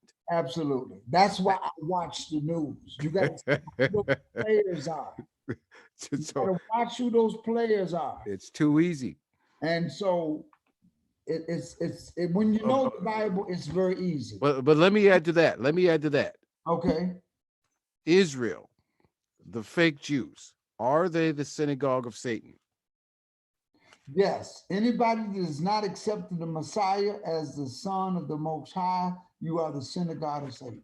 Okay, now reason why I say Israel, who is always trying to instigate wars, watch this. Revelation 16. Mm-hmm. Revelation. Yeah. Oh, okay. Because this is too easy. All right. We're gonna put Zechariah on hold just for a second. We're gonna come right back. Yeah. Revelation 16. Let's get Revelation 16:12 and read all the way through 14. Now we know the synagogue of Satan is the fake Jews, but they are operating for the Messiah. That's why you get all these confrontations always. And this right here gets also into the army. This gets into the army, verse 12. And the sixth angel poured out his veil upon the river Euphrates, and the water thereof was dried up, that the way of the kings of the east might be prepared. So these are the nations that are going to join together. They're going to come across that Euphrates River. And I saw three unclean spirits like frogs come out of the mouth of the dragon. That's conversation. Yes, a conversation out of the mouth of the beast and out of the mouth of the false prophets. For they are the spirits of devils working miracles, which go forth unto the kings of the earth. Because we already said that beast is going to do that. And of the whole earth, to gather them to battle of that great day of God Almighty. That's what we're reading in Zechariah, the 14th chapter. Exactly. Now, before you go back to Zechariah, go to Revelation 17, 16, and 17 to end this controversy. Line upon line, precept upon precept. Here a little, there a little. So we can understand who's in control of the devils, who are the synagogue of Satan over there in Israel, who are Ashkenazi Jews pretending to be holier than thou. They're doing God's will. Let's read it. And the 10 horns which thou sawest upon the beast, these shall hate the whore, and shall make her desolate and naked, and shall eat her flesh and burn her with fire. So we know that's Rome. So let's go ahead. For God hath put in their hearts to fulfill what? His will. Thank you. To agree and to give their kingdom unto the beast until the words of God shall be fulfilled. There's your World War III. So this army is going to be used by the Almighty until God don't need them no more. That's right. And then he's going to And kick I'm every. going to show you what happens when when God uses you and you're not of him, but he uses you, because he's going to use somebody, Brother JD. Yeah. Just like when we were placed on ships, he's going to use somebody to execute his judgment. Mm-hmm. And the woman which thou sawest is that great city which shall reign over the kings of the earth. We already went through all that. So we already know that's a connection. Where were we reading that before? Zechariah. Let's go back. Zechariah 14. Sorry that I got you. Oh, no. You good, brother. You good. I want to go back to Zechariah. Because after World War III, now we're going to have what Christ is going to do. After he's got them all in where? He's got them all over there in the valley. Come on. Mega what? Megiddo. Thank you. Megadon. Joel. Yes, sir. So now when the Lord, and then shall the Lord go forth and fight against those nations as he did in the day of the battle. Read right here, Brother JD, what's he going to do after that battle was over? Listen to this. And his feet shall stand in that day upon the Mount of Olives, which is already read in the book of Luke that he's going to return on the same place that he ascended, which is before Jerusalem on the east, and the Mount of Olives shall cleave in the midst thereof toward the east and towards the west. And there shall be a very great valley, and half the mountain shall remove toward the north, and half of it toward the south. Before you say something, we're going to dispel a myth. Okay. So the fake Jews will read verse 3. Then shall the Lord go forth and fight against those nations as if he's defending them. That is a lie. That is a lie. This is going to be, no, sir. This is what he comes across. No. Okay. Now, remember, Brother JD, we read in Matthew, immediately after tribulation of those days, the sun shall be darkened. And remember, we read that, you all in the chat room, remember we read that in Matthew, the 24th chapter. Here it is right here. Because this is, everything we're reading is after the tribulation, because the Almighty is going to stop it. Read this part right here. Zechariah, what is it? 14:6. And it shall come to pass in that day that the light shall not be clear nor dark. Right, because the sun shall be dark and the moon shall not do this. The stars, they're going to fall like the leaves from a fig tree, all of that, because the Almighty is now changing. He's now changing and setting up his kingdom. It's not going to be light there, day there. It's not going to be hot. It's not going to be cold. It's just going to be perfect. Listen to this. Verse number 7. But it shall be one day which shall be known to the Lord, not day nor night, but it shall come to pass that at evening time it shall be light. And it shall be in that day that living waters shall go out from Jerusalem. You can read this in Ezekiel too, because after he sets up his kingdom, he is setting up his kingdom where there's going to be the land is going to be healed. Keep going. Half of them toward the former sea, and half of them toward the hinder sea. In summer and in winter shall it be. It's going to be a perfect kingdom. Listen to this. In summer and in winter. Notice he doesn't say fall and spring. But anyways, that's another lesson. And the Lord shall be king over all the earth. We in know that it because immediately after the tribulation, he's going to return and he's going to set everything up. We know this because he's going to be king over all earth, because in Daniel, that the stone is going to come and strike and it's going to set up his mountains, and the kings are not going to be no more. And that day, the Lord should be king over all the earth. Keep going. the Lord shall be king over, and his name one.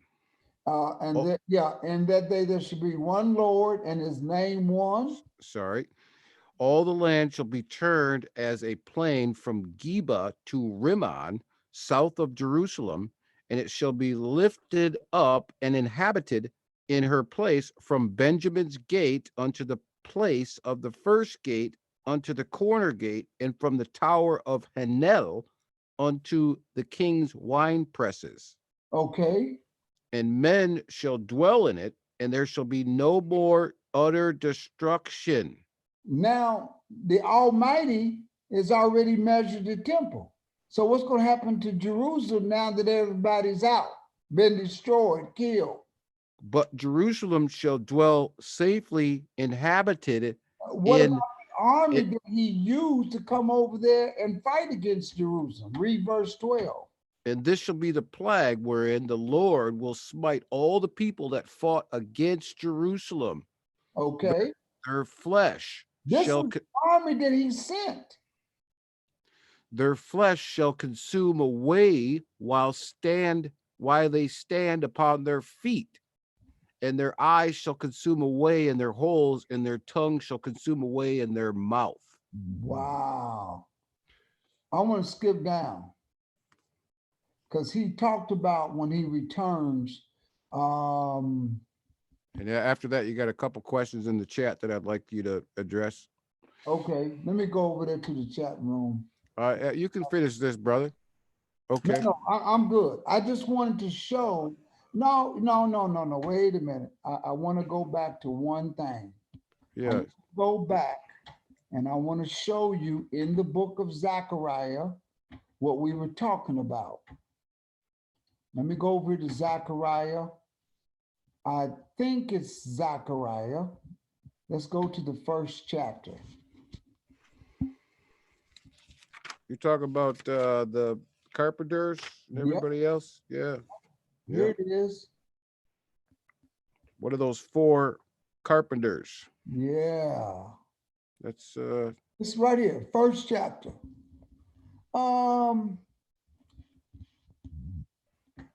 start at 50. Verse number 2. All right. The Lord has been sore displeased with your fathers.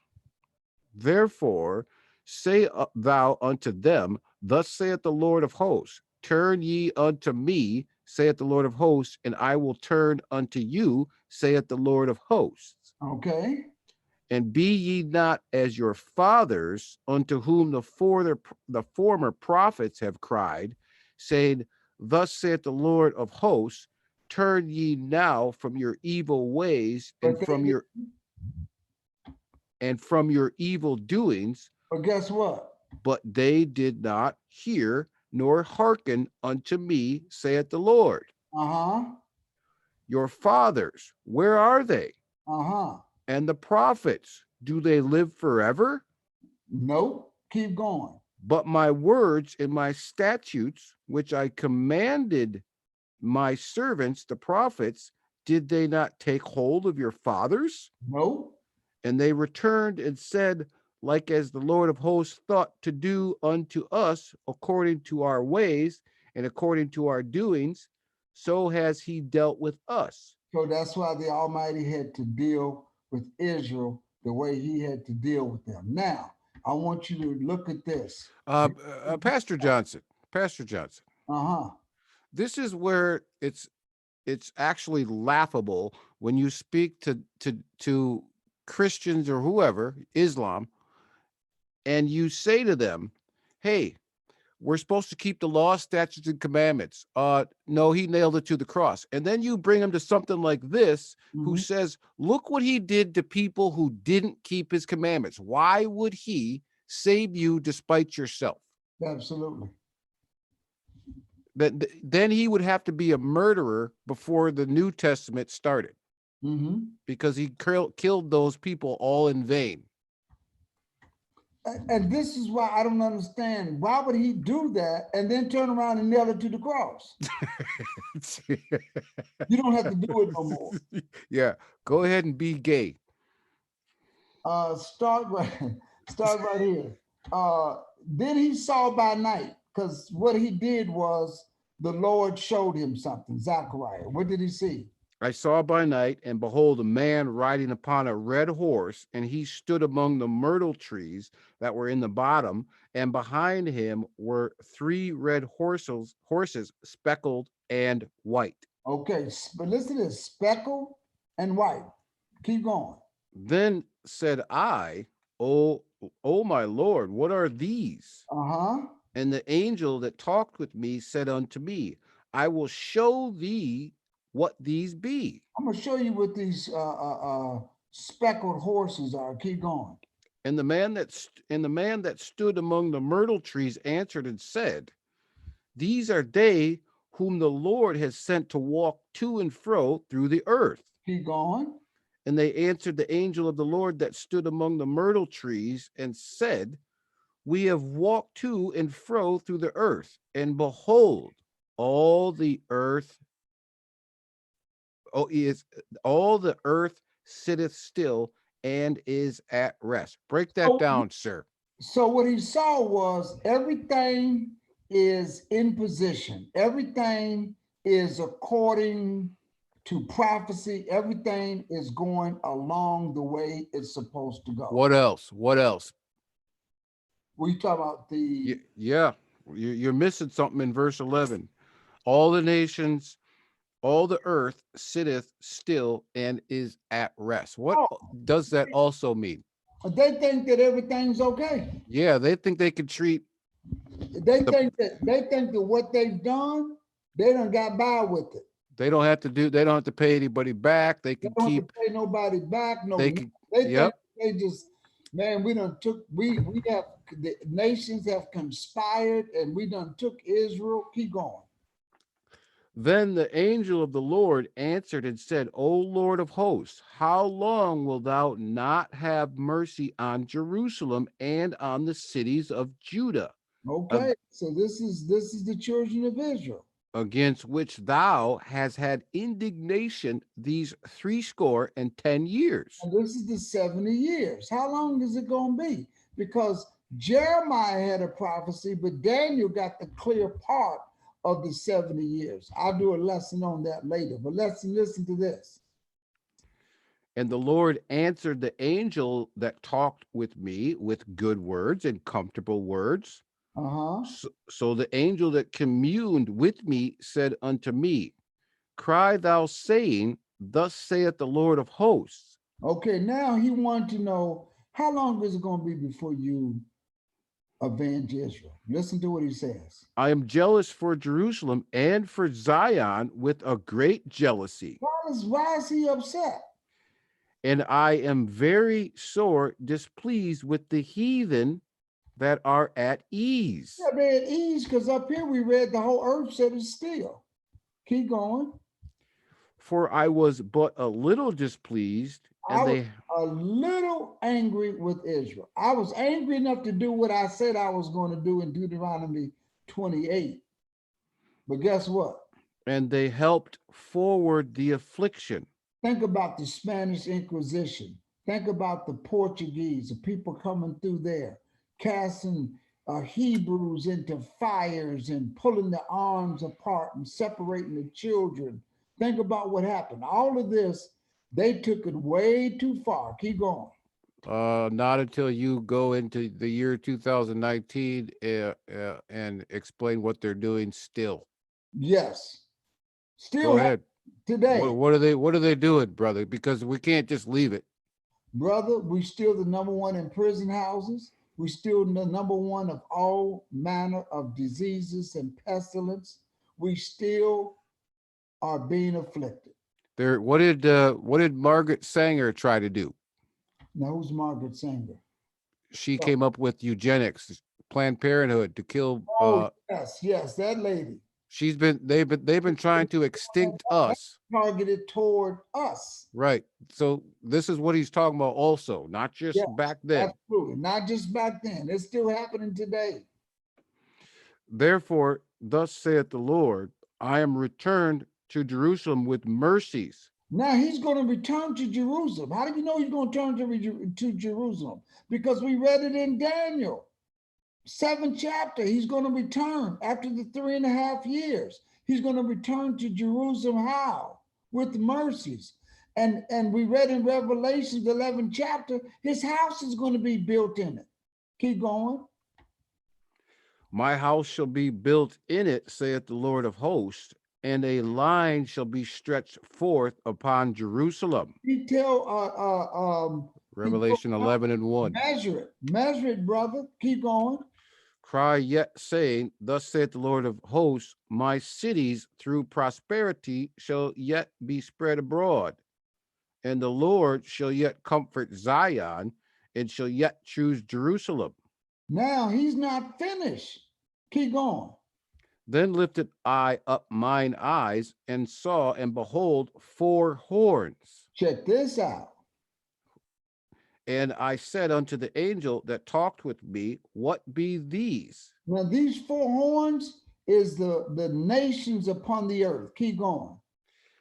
And he answered me, these are the horns which scattered Judah, Israel, and Jerusalem. These are the kings and the nations that have scattered Judah. Now we know that they were scattered because the Most High warned them, and he told them they were going to be scattered all throughout the 4 corners of the earth. But just like in Zechariah the 14th chapter, that army that destroys Jerusalem, he's going to destroy that army.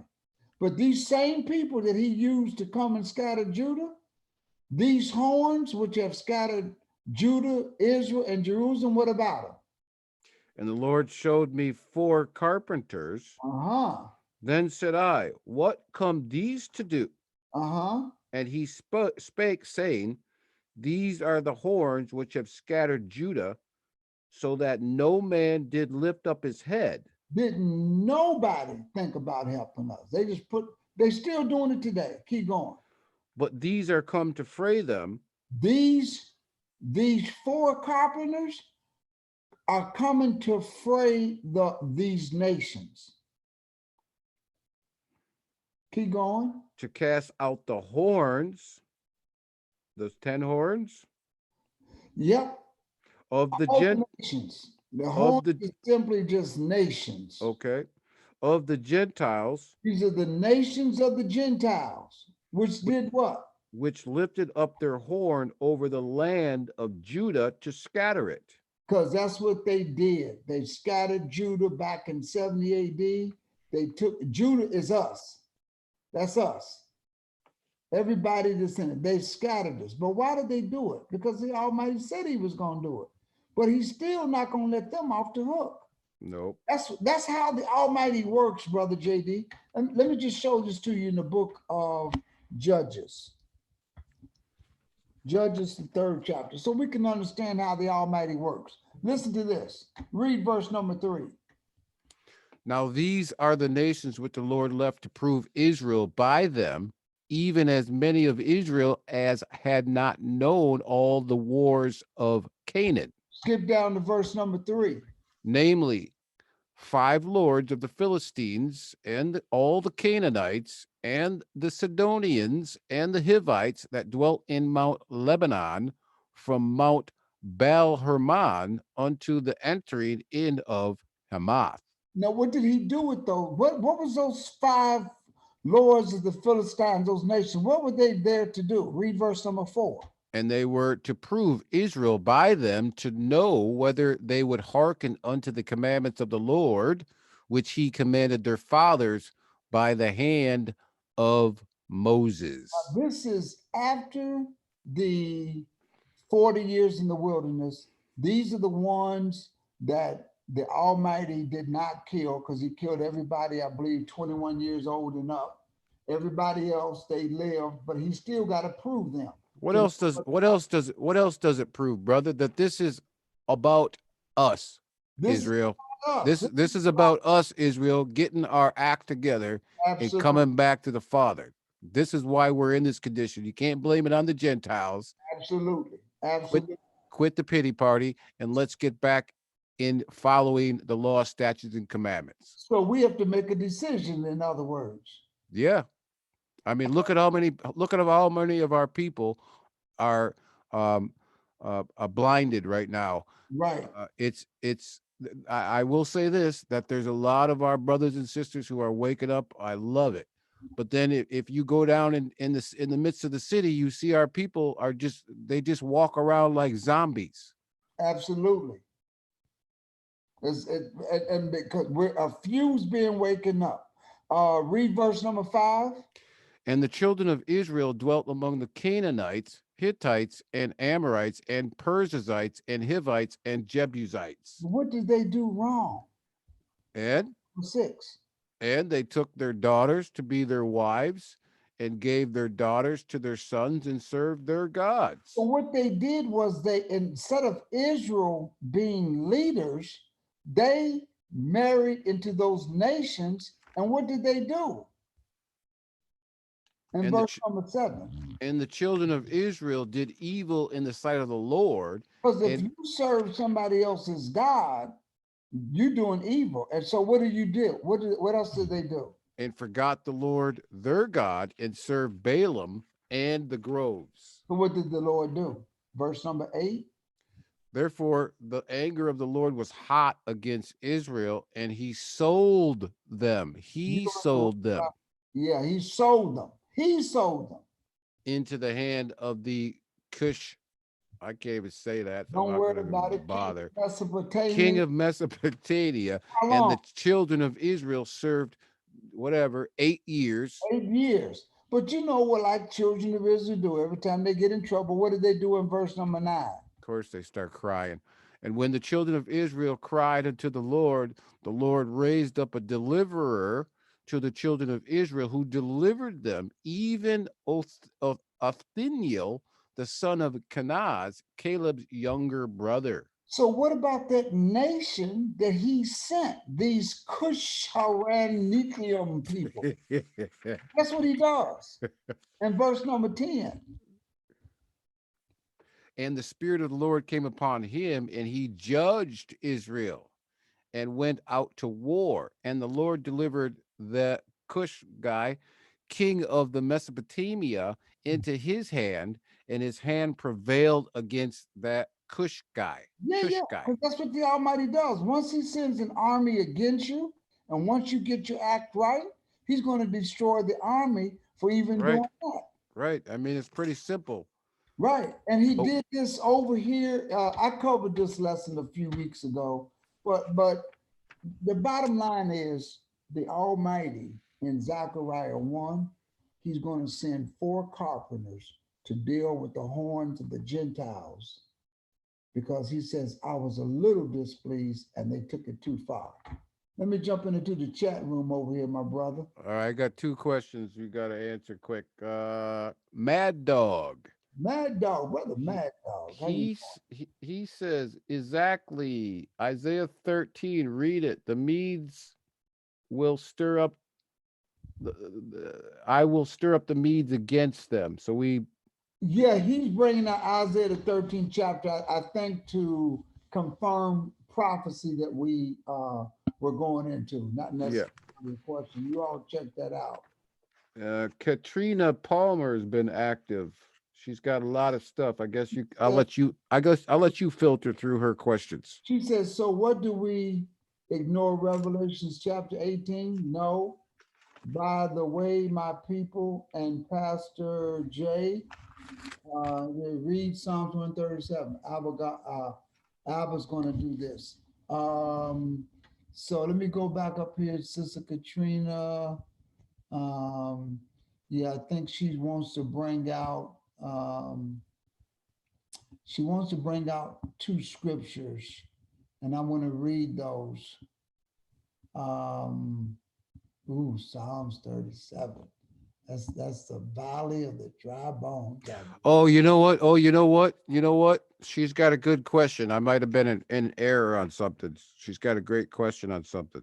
Okay. I don't know. I can't remember what I said, but let's make sure we clear the air. Peace. That is now the spirit in the person. We must judge righteous judgment, but I forgive you. All those who be in Christ will suffer persecution. I am too humble to say who I am, but not misinformed. No, recall it. The 400 year. I believe it. I am in tribulation and believe this word. Oh no, that's okay, Sister Katrina. She says, I believe the 400 year or 400 I believe it. I am in tribulation and believe this word. Okay. The fifth verse is the promise. Six. Sister Katrina, I am so sorry. I'm not following this because I think maybe you were responding to someone else as well. Well, let's go like this. So if you look at Mad Dog, he says exactly Isaiah, but if you go underneath that, Katrina asked a good question. She said, "So who are you saying 17:16, Revelation 17:16?" So let's go there and let's clear that up. Okay. And if I can't, because we're in the middle of that conversation and I may not be following it completely. We read the scripture. Revelations, 17:16. okay, I think she's referring to the 10 horns and who they are. okay. So let's just read it. And Sister Katrina, I still hope you're still there. And the 10 horns, which I saw upon the Okay, so who are the 10 horns? the 10 horns, these are the nations. Okay. These shall hate the whore and shall make her desolate naked and shall eat her flesh and burn her with fire.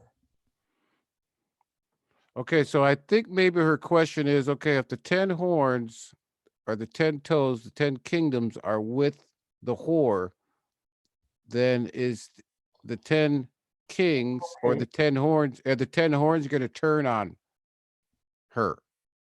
Okay, so let's go back up here. Which is a great question because hopefully I wasn't in error, but if I was in error, I'll correct it. So let's go up here and read the 17th chapter. And there came out one of the seven angels which had the seven vials and talked with me, saying, Come hither, I will show unto thee the judgment of the great whore that sitteth upon the waters, with whom the kings of the earth have committed fornication. She said she meant 18. So let's save some time here. And Is she back in the chat room? yeah, she said she meant 18. 18. 18th verse. 17th verse and 18th verse, not 16. Okay, Revelation is 18 or Revelation 17? Yeah, I mean, that's easy. So I don't think I was incorrect about 16. So anyways, go ahead. It's Revelation 17 chapter? 17, 17, and 18. So 17, verse 17, verse 18.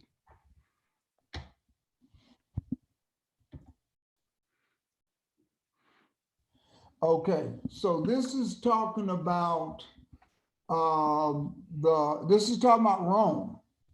For God hath put in their hearts to fulfill his will and to agree and give their kingdom unto the beast until the words of God shall be fulfilled. And the woman which thou sawest is that great city which reigneth over the kings of the earth. Okay, so you got the woman who is the harlot, and then you also have the woman which is Israel. Yeah, so not only that, I think this is where she was her question was, because I said that the Ashkenazi Jews are the synagogue of Satan, and they're going to set up their time for a while. But the question is the Pope going to take their kingdom away, or are they going to gladly let him come over and set up? You talking about in Rome? You talking about in Israel? Yeah, the abomination of desolation. Now, it doesn't say. That's a good question. This is why I said, look at the alliances Right. that the Pope is making with Israel right now. It's not something to take lightly, or it's just happened to be so. Right now in Rome, in Israel, all of those tourist spots, the place where they say Lazarus' house, his family's house, the little girl that he brought back to life. They got little tourist spots. The well. Beside those spots, the Roman Catholic Church has purchased the land. Thank you. And built cathedrals. Mm-hmm. Cathedrals. So when the Christian tourists, the Romish Christian tourists go through there, they visit those spots, but beside each spot, there is a cathedral. Now that's one side. The other side is the ecumenical movement that the Pope is having. He's going to have a conference, and he's bringing together all of the heads of various religious denominations to have a council that's going to be in May 2020 of this year. And when he does that, this is just the beginning of him starting to rule.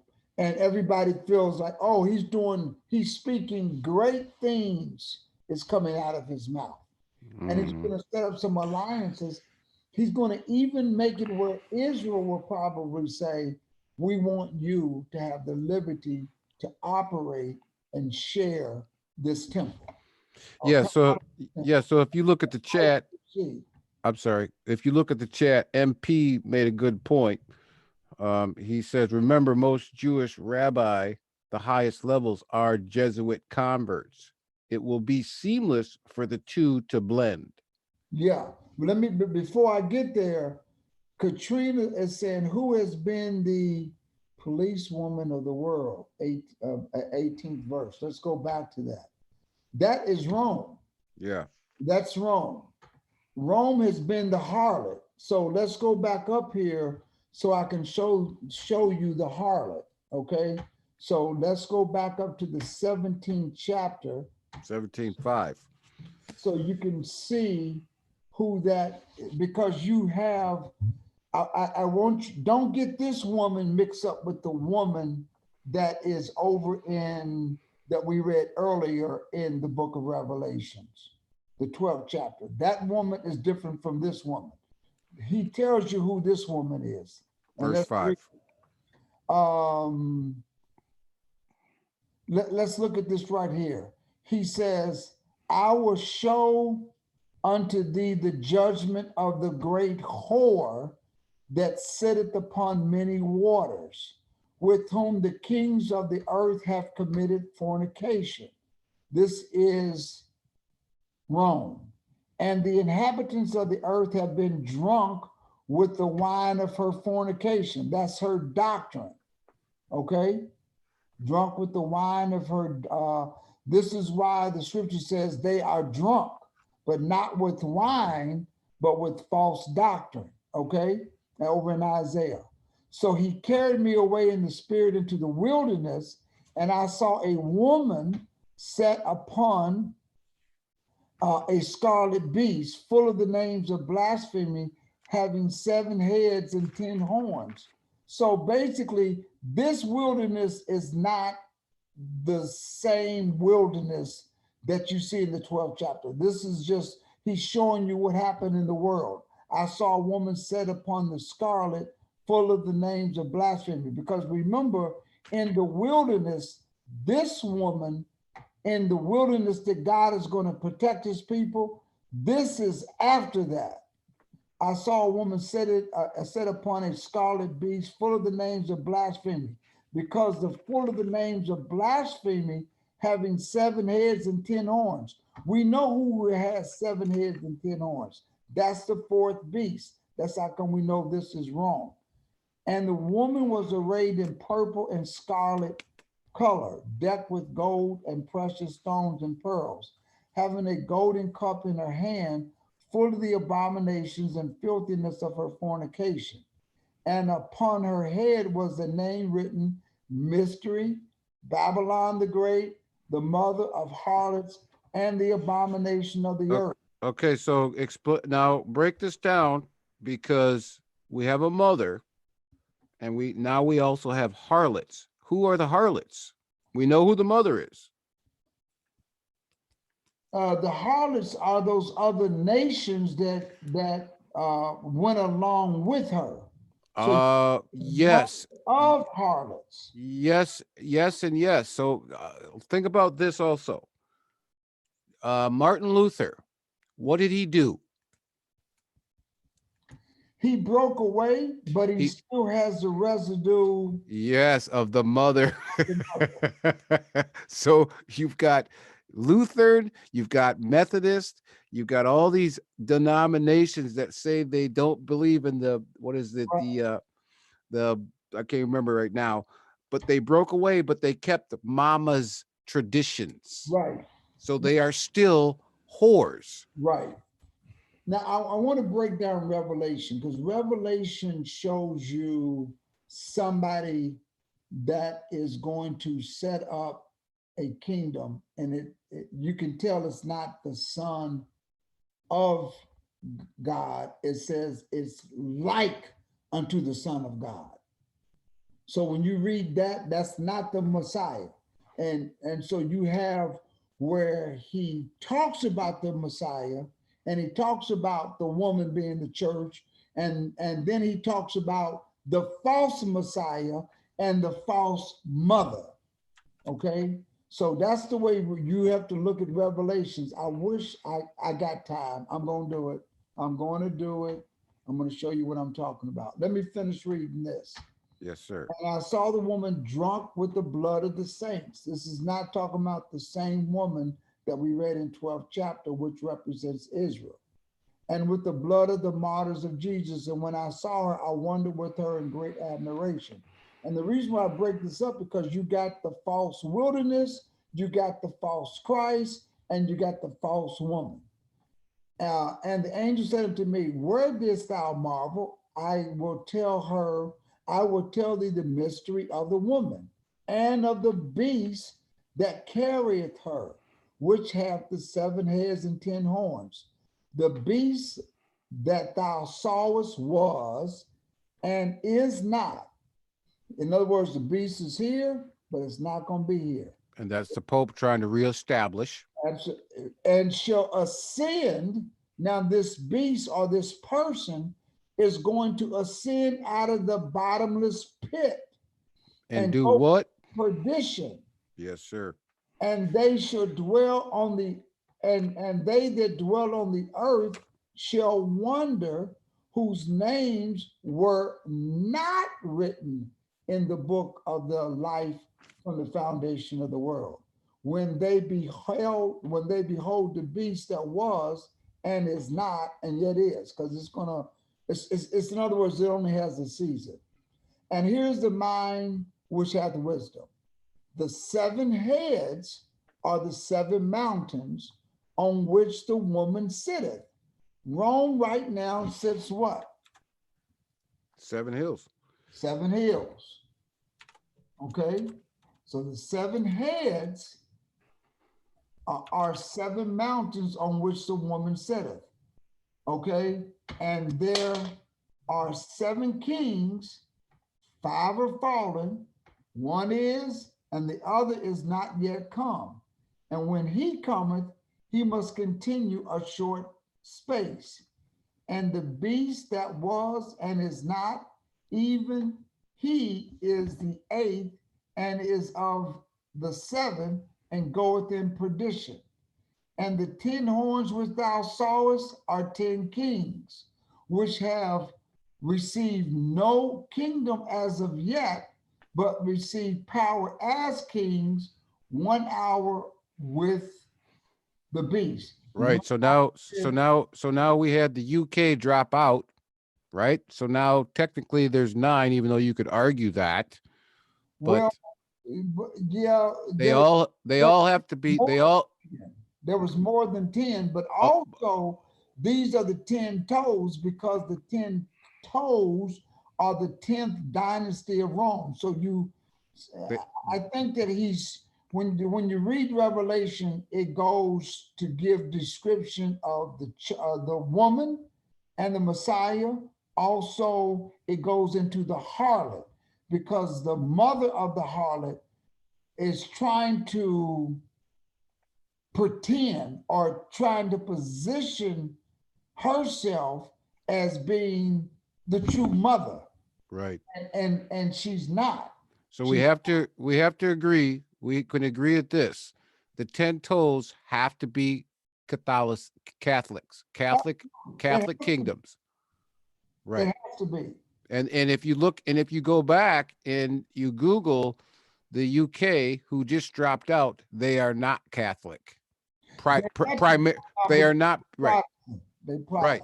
Right. So they had to drop out. Absolutely.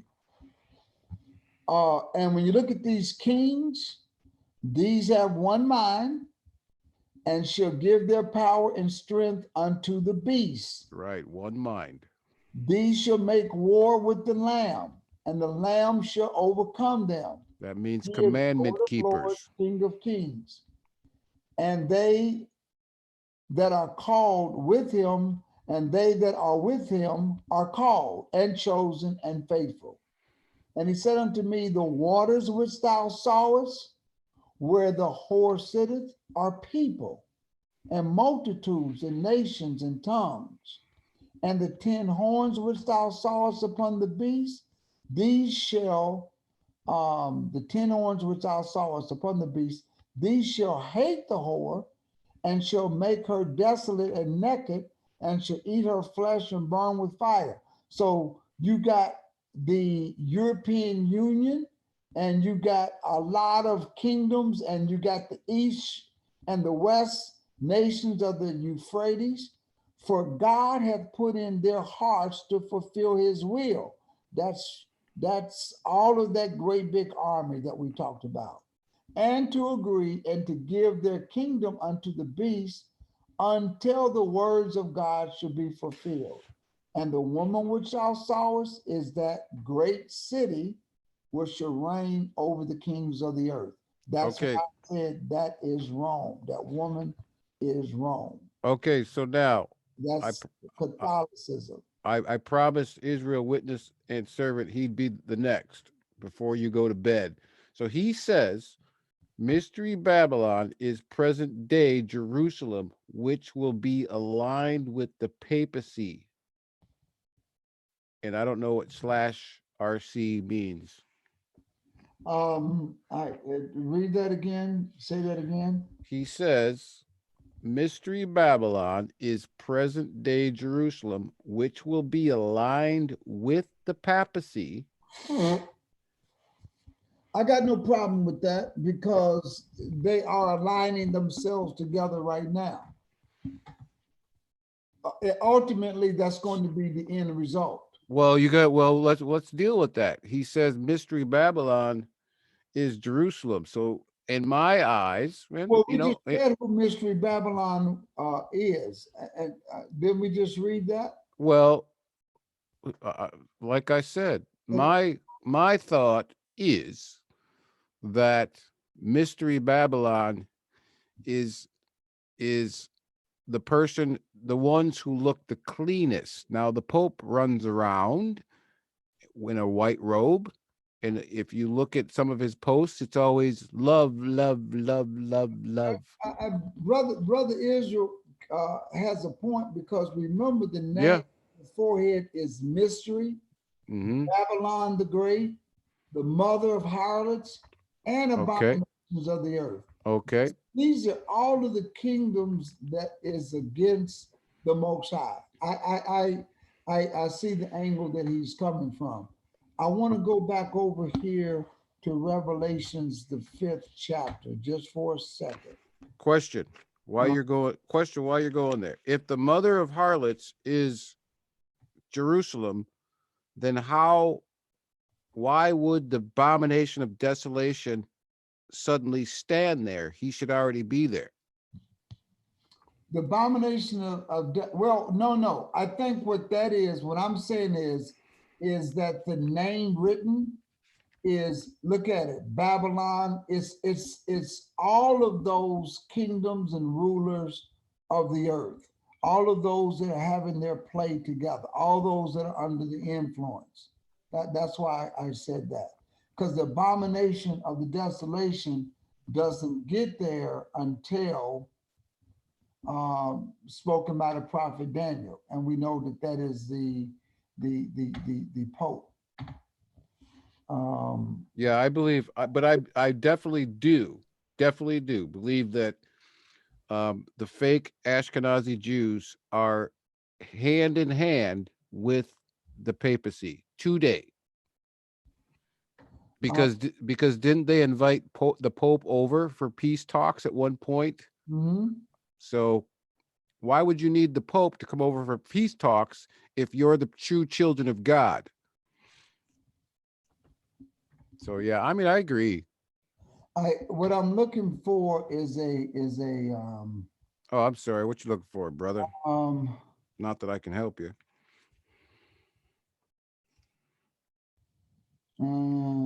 What were you looking for?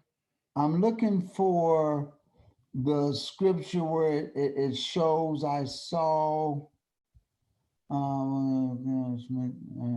great wonder in heaven. no.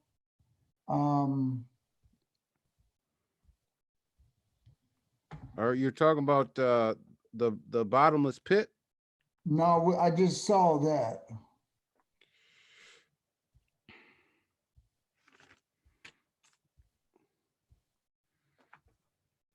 I don't know. Mad Dog said the K's. Mad Dog says the Khazars are the Romans. I don't know about that one, Mad Dog. I believe the Khazars are the Romans. All of them? Yes, sir. All right. So who are the Ashkenazis then? They're all Khazars? Yeah, but when you go back and look at their history, yes. So who in the Bible is Kittim? Is Kittim Greece or is it Rome? That's a Chittim.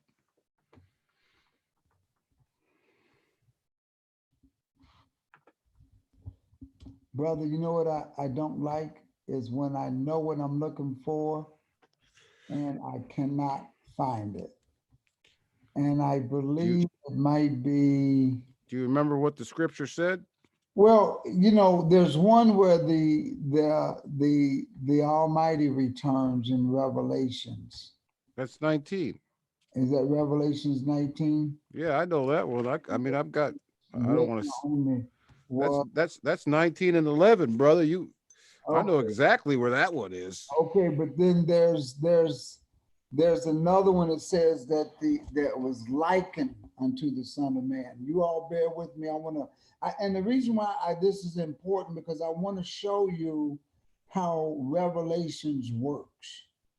There was one particular scripture that talked about, I'm going through my blue letter Bible. I wasn't prepared for this, but I want to show it to you.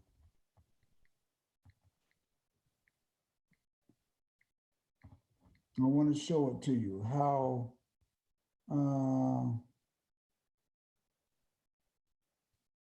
it's in the book of Revelations, and it's where the false prophet is returning. 1 and 13. Is it 1 and 13? I don't know. I'm just trying to help you out. I don't know where you're going. Okay. No. See? How about 14:14? That could be it. Yeah, it's 14:14. If that's That could be it, because it was, okay.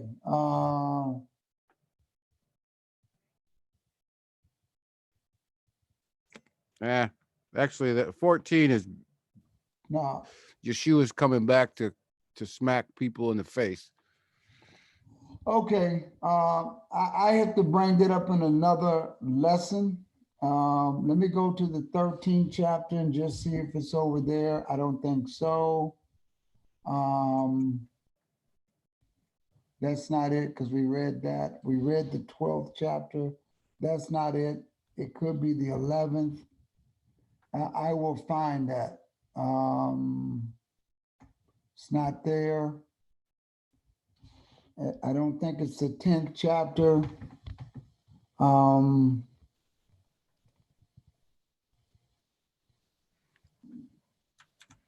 This is not it.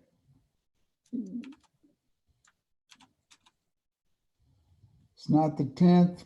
Let me check the 9th. I have to write this stuff down when I come across it. And I apologize for not having that part, but it was due to a question that was in the chat room. And I just wanted to show you the difference between the woman that was a harlot and the woman, and which we did. But there's also one that deals with the false Messiah. So I'm not going to worry about that right now. But I did show that in Revelations 12, that's different from the one that we saw, because you know what? It could be in the 18th chapter. Y'all just let me go to the 18th chapter. This thing, and you know, as soon as you get off the phone, you'll find it. You know what I mean? Yeah, you'll turn right to it. Yeah. That's, you know. Do you have anything more than just like unto the Son of Man? What was it talking about? After these things, saw another angel come down having lightning of glory. This is not it. This is not it. She should glorify that for the plagues. Okay. So I'll deal with that at another time. I deal with that at another time. We'll come back to that. But I want to keep this lesson that we had fresh in you tonight. Okay. No, you're not getting away. You're not that old now. Now, Mad Dog. Yeah. Now, Mad Dog brought up a question that I had a lot earlier, which we need to clarify this up. Where exactly is Mount Sinai?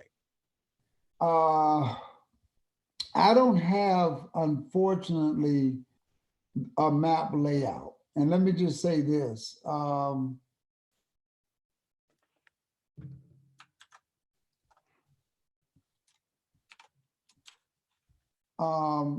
Brother Israel, thumbs up. I saw what you're saying. Thumbs up on that. Well, we're gonna need to get a map. Yeah. So let me just say this on this part, because I wanna bring out something. There are people who saying that the land or the boundaries are not like they are back then. Let me say this in regards to that. I have not looked into that. I will say that there's some credence behind that, because when you look at territory that's in Israel, Jerusalem is not in Israel. Jerusalem is in Palestinian territory. And when you look at the boundaries of the way things are now, the reason why Israel, knowing prophecy, is reading it twisted, like Brother JD brought out. Most of Jerusalem is in Palestine. When Donald Trump built and set forth the groundbreaking for the embassy that was to be built in Israel, the U.S. embassy to be built in Israel. They put it right on the border of where Jerusalem is. According to practice, when you build a embassy in one country, the boundaries of another country can't be close to it. So in essence, it was a way to give Israel more territory of Jerusalem, if you follow me what I'm saying. So you have the boundary line, Israel and Palestine. So they built the embassy right on the borderline of where Jerusalem begins, which a small portion of that is in Israel, the territory of Israel. So therefore, it forces the boundaries of Palestine to lose more of their land in a sort of sneaky political way. So this is why you saw Palestinians throwing rocks and all of that out there, because they're tired of their land being taken and the territory taken. But what happened was Israel wants Jerusalem, because Jerusalem is the holy city and they want all of it. And this is the way. Now you got to understand why this is important, why this battle is important, because Palestine is gaining sympathy. Syria is looking at what's happening. The whole Middle East is looking at what's happening with this political move that is creating issues in the Middle East, along with other territorial Middle East conflicts.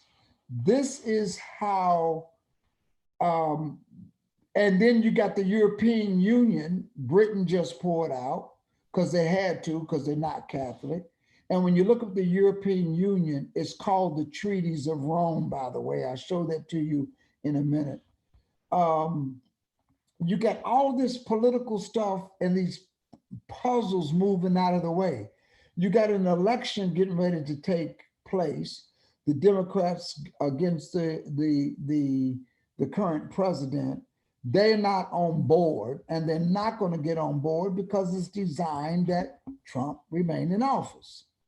You don't have to be a prophet to figure that out, because it's Trump that's allowing Russia to do what they need to do. So basically, all of this stuff going on, when you watch the news, these are just little pieces of the chess game getting out of the way. When you look at what's happening with the Euphrates River right now, it's getting smaller and smaller and smaller. It has to dry up.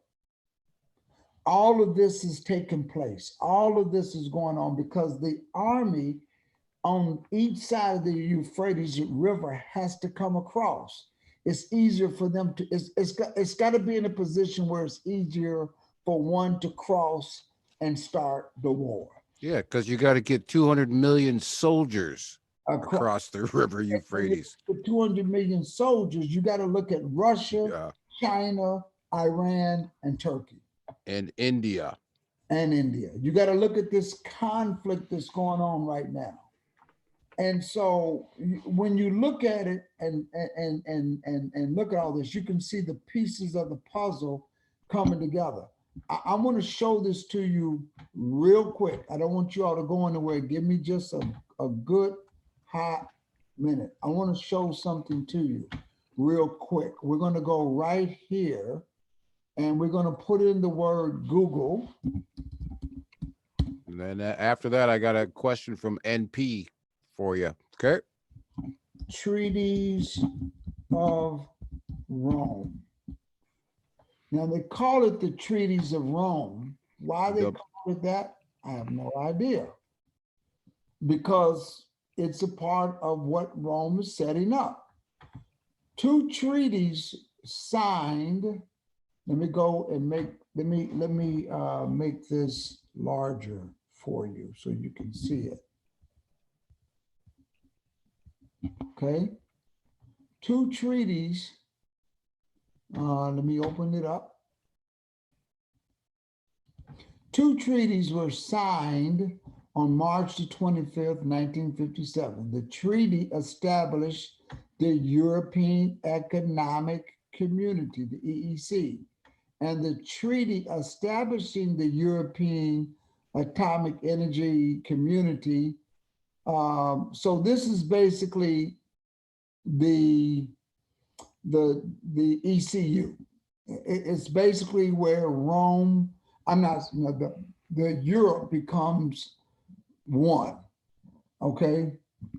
And they call it the Treaty of Rome, the European Parliament.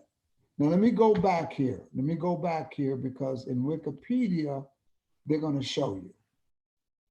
The Treaty of Rome, officially the treaty is what they call it, establishing the European Economic Community, or the ECU. Let's go right here so we can read it.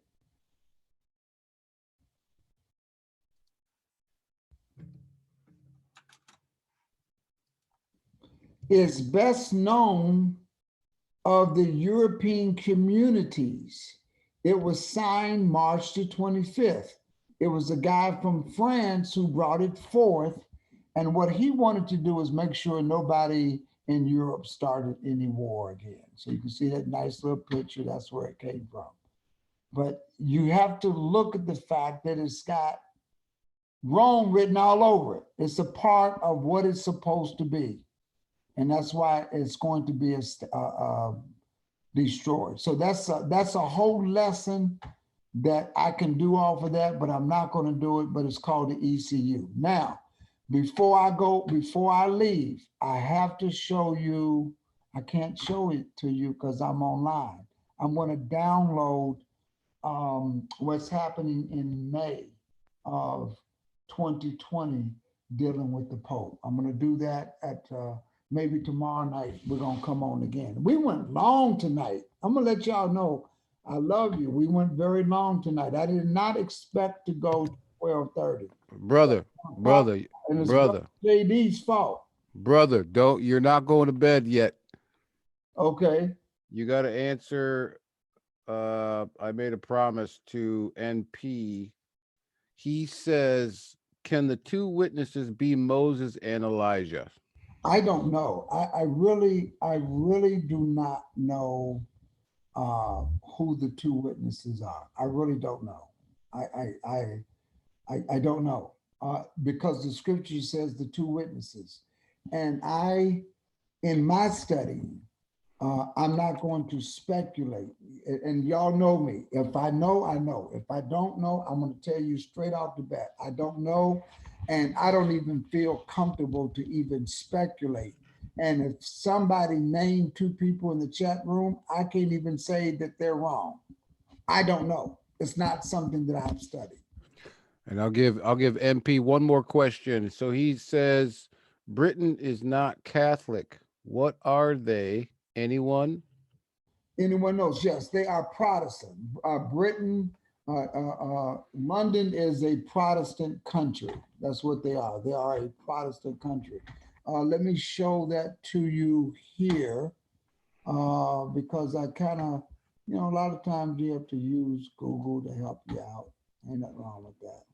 Let's go over here to Google, treaties of Rome. Let's go back, but they're Protestant. I'm going to put up here the religion of UK.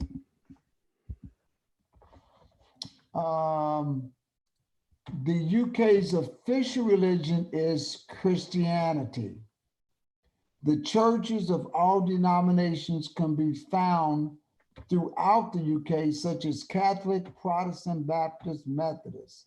Right. The main other religions are Islam, Hindu, Sikhism, Judaism, and Buddhism.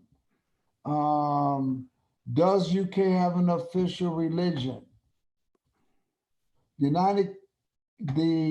While the United Kingdom's official religion is Protestant. Protestant That's right. Christianity. That's why they have to come out. Yeah. So don't leave that. Now go up to your search. Let's type in WEU. WEU. Yes, sir. Uh-huh. Go ahead. Enter. Enter. Okay, now scroll down. European Union. Don't worry about that. Don't hit that. Scroll down. Keep going. Right there. What countries are in the Western European Union? Okay. Go ahead and click that. This is your 10 toes, except the United Kingdom just dropped out. They just dropped out. So count them. Belgium, 1, 2, 3, 4, 5, 6, 7, 8, 9. And they just jumped out. So they have to be replaced, brother. Have a good night. Well, let me tell you who that's going to be. I believe Croatia. Croatia. Who? Croatia. Croatia. I believe it's going to be Ireland. Ireland. Yep. Some of these countries are under British rule, like Ireland. You got Northern Ireland, Southern Ireland. Ireland, the Irish, they fight each other big time over there. What kept them all together was the European Union. But you got to remember, there is a part of Ireland that is not a part of, that's independent. There's a part of Ireland that is independent. Okay, so I'm going to put in here Ireland.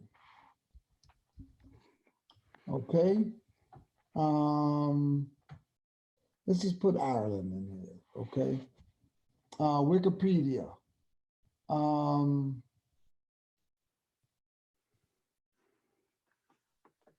Ireland, Wikipedia. It says, is an island in the North Atlantic. It is separated from Great Britain to its east by the North Channel, the Irish Sea. And let's keep going. Ireland is divided, listen to this, between the Republic of Ireland, which covers 5/6 of the island, and Northern Ireland, which is part of the United Kingdom. That's the part I wanted to bring out to you. Okay. So what's happening is the Republic of Ireland is going to remain as a part of the ECU or the European Union. All of Ireland came under the United Kingdom as far as the count that Brother JD brought out. But because they are separated, the northern part, which we have over here, let's go back, what you say, what countries? Mm-hmm. So basically, when the United Kingdom comes out, the northern part of Ireland is going to go with the UK, but the Republic of Ireland is going to want to stand. Now, one of the greatest concerns that people had with the UK coming out was that peace within Ireland was there. But now that the UK is poured out, there's a lot of issues. And let me explain to you why the United Kingdom poured out, because they want more control. The problem is, being a part of the union, people can travel all throughout. When you get a passport, it's for Europe. But now when you get a passport, you can go to Europe, but you're going to have to get your passport stamped when you come into the United Kingdom. And trading, you could trade as long as you were a member of the European Union. And being a member, you can own a business and you can, in the UK, and you can get apples from Belgium, the Belgium apples, and get your apple pies. And you can do that. And there was no tariffs. There was no trade laws because you were all a part of the European Union. Now that's going to go away. And so, because Britain had to come out, because those other places are Catholicism, strictly Catholicism, and Europe is Protestant. Like I said, you got a bunch of different denominations, but listen, it don't matter.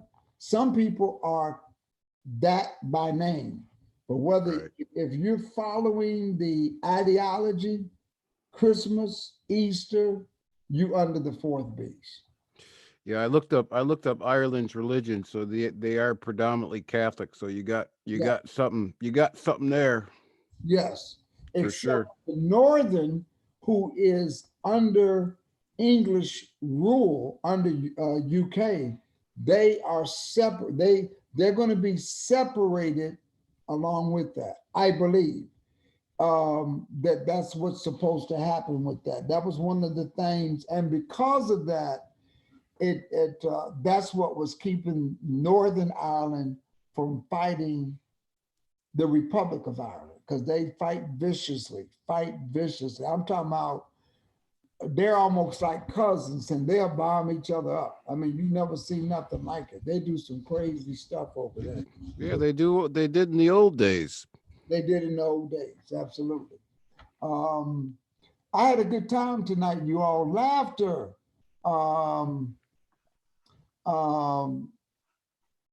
Katrina, thank you. She says, Pastor, get some rest. We are on the subject. You don't have to answer those. Well, okay, Sister Katrina, thank you. I got you. Thumbs up for that one. But all of you all, thank you. Listen, you all, we got quite a few in the chat room, but let me tell you, this needed to be done tonight. This needed to be done because all of this came about when I did the lesson last Friday on the 400 year, whether it was the USA and whether or not it was Egypt. And the point that I wanted to make out, that the very next big thing that's going to happen is the tribulation. And the reason why I did this, because there was some interaction and dialogue. And it seemed to me that one of the individuals who subscribes to the 400 years being the United States, when they said that we're going to exit into the wilderness, and they had tied it in with the 400 years. And I wanted to bring out that if that's the why people see the 400 years in the United States, the 400-year anniversary does not trigger the wilderness. What triggers the wilderness is the abomination of the desolation standing in the holy place, and you need to get there before the 3.5-year tribulation starts. We don't know when it's going to be, because the Messiah told us, let me roll that back. We do know when it's going to be, but the Messiah never tied it in to a 400th anniversary of slavery being into the United States. What the Messiah did was tied it into the abomination of the desolation spoken by the prophet Daniel. When you see that, then there's going to be a tribulation. So that's why I wanted to make sure nobody was trying to tie in the 400-year anniversary of the United States with the tribulation into the wilderness. All of that, there's a big wall. That's separate. There's nothing to do with the other. And I did that by bringing it out tonight, because everything that we read had nothing to do with 400-year anniversary of the United States from 1619 to 2019. It was all predicated on the abomination of the desolation standing in the holy place. So that's why I wanted to bring that lesson out. So Mad Dog, thank you very much. Brother Israel, NP, thank you very much. Laughter, thank you. Mad Dog, I said that name. Sister Katrina, thank you very much. I did some of you all have already left out, maybe not. No, you still here. You still here in the chat room. Queen Cleo, Miss Tahila, or Tahiyah, two L's is the Y sound. All of you all. Brother James, yes, I will be, we will get together, send me an email. Sister Katrina, I think you told me you had sent me an email. I'm gonna go and look at that, or NP did. Somebody sent me an email. I think it was NP. I'm gonna look at that email. All of that to be said, Drama Queen, how are you? All of y'all, just everybody. It was great to be with you tonight. And it is almost 1 o'clock in the morning. But Brother JD, did you have a good time? Yeah, absolutely. Anytime you open up that Bible, it's good. Yes, my brother. Well, listen, there's a strong possibility you all will see us here tomorrow night. I don't know what's gotten into me to have this energy, but these lessons have to be taught. I'm going to talk about tomorrow night, still the wilderness. I'm going to go into the second phase when the Messiah returns. We're going to talk about that tomorrow night. And I'm going to show you that everybody must go through the wilderness after the first resurrection.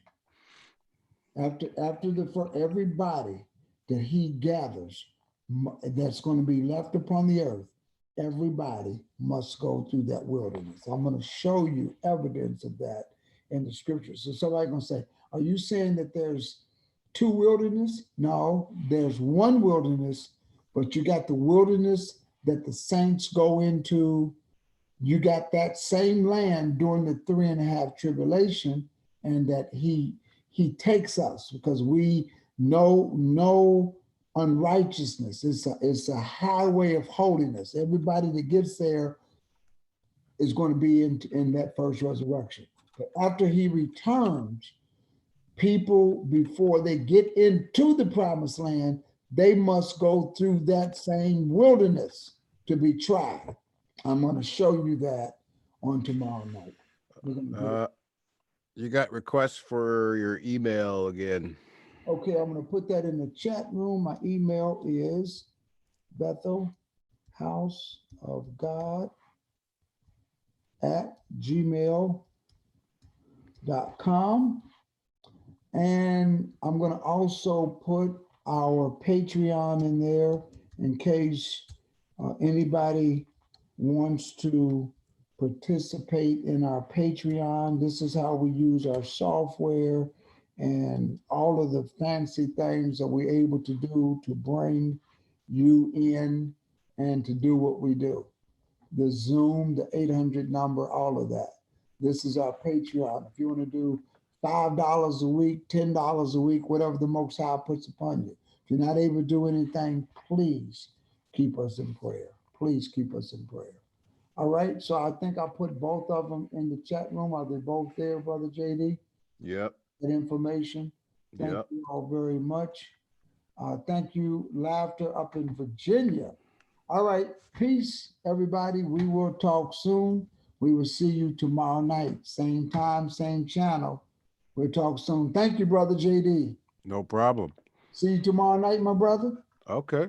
Okay. Peace, you all. All right.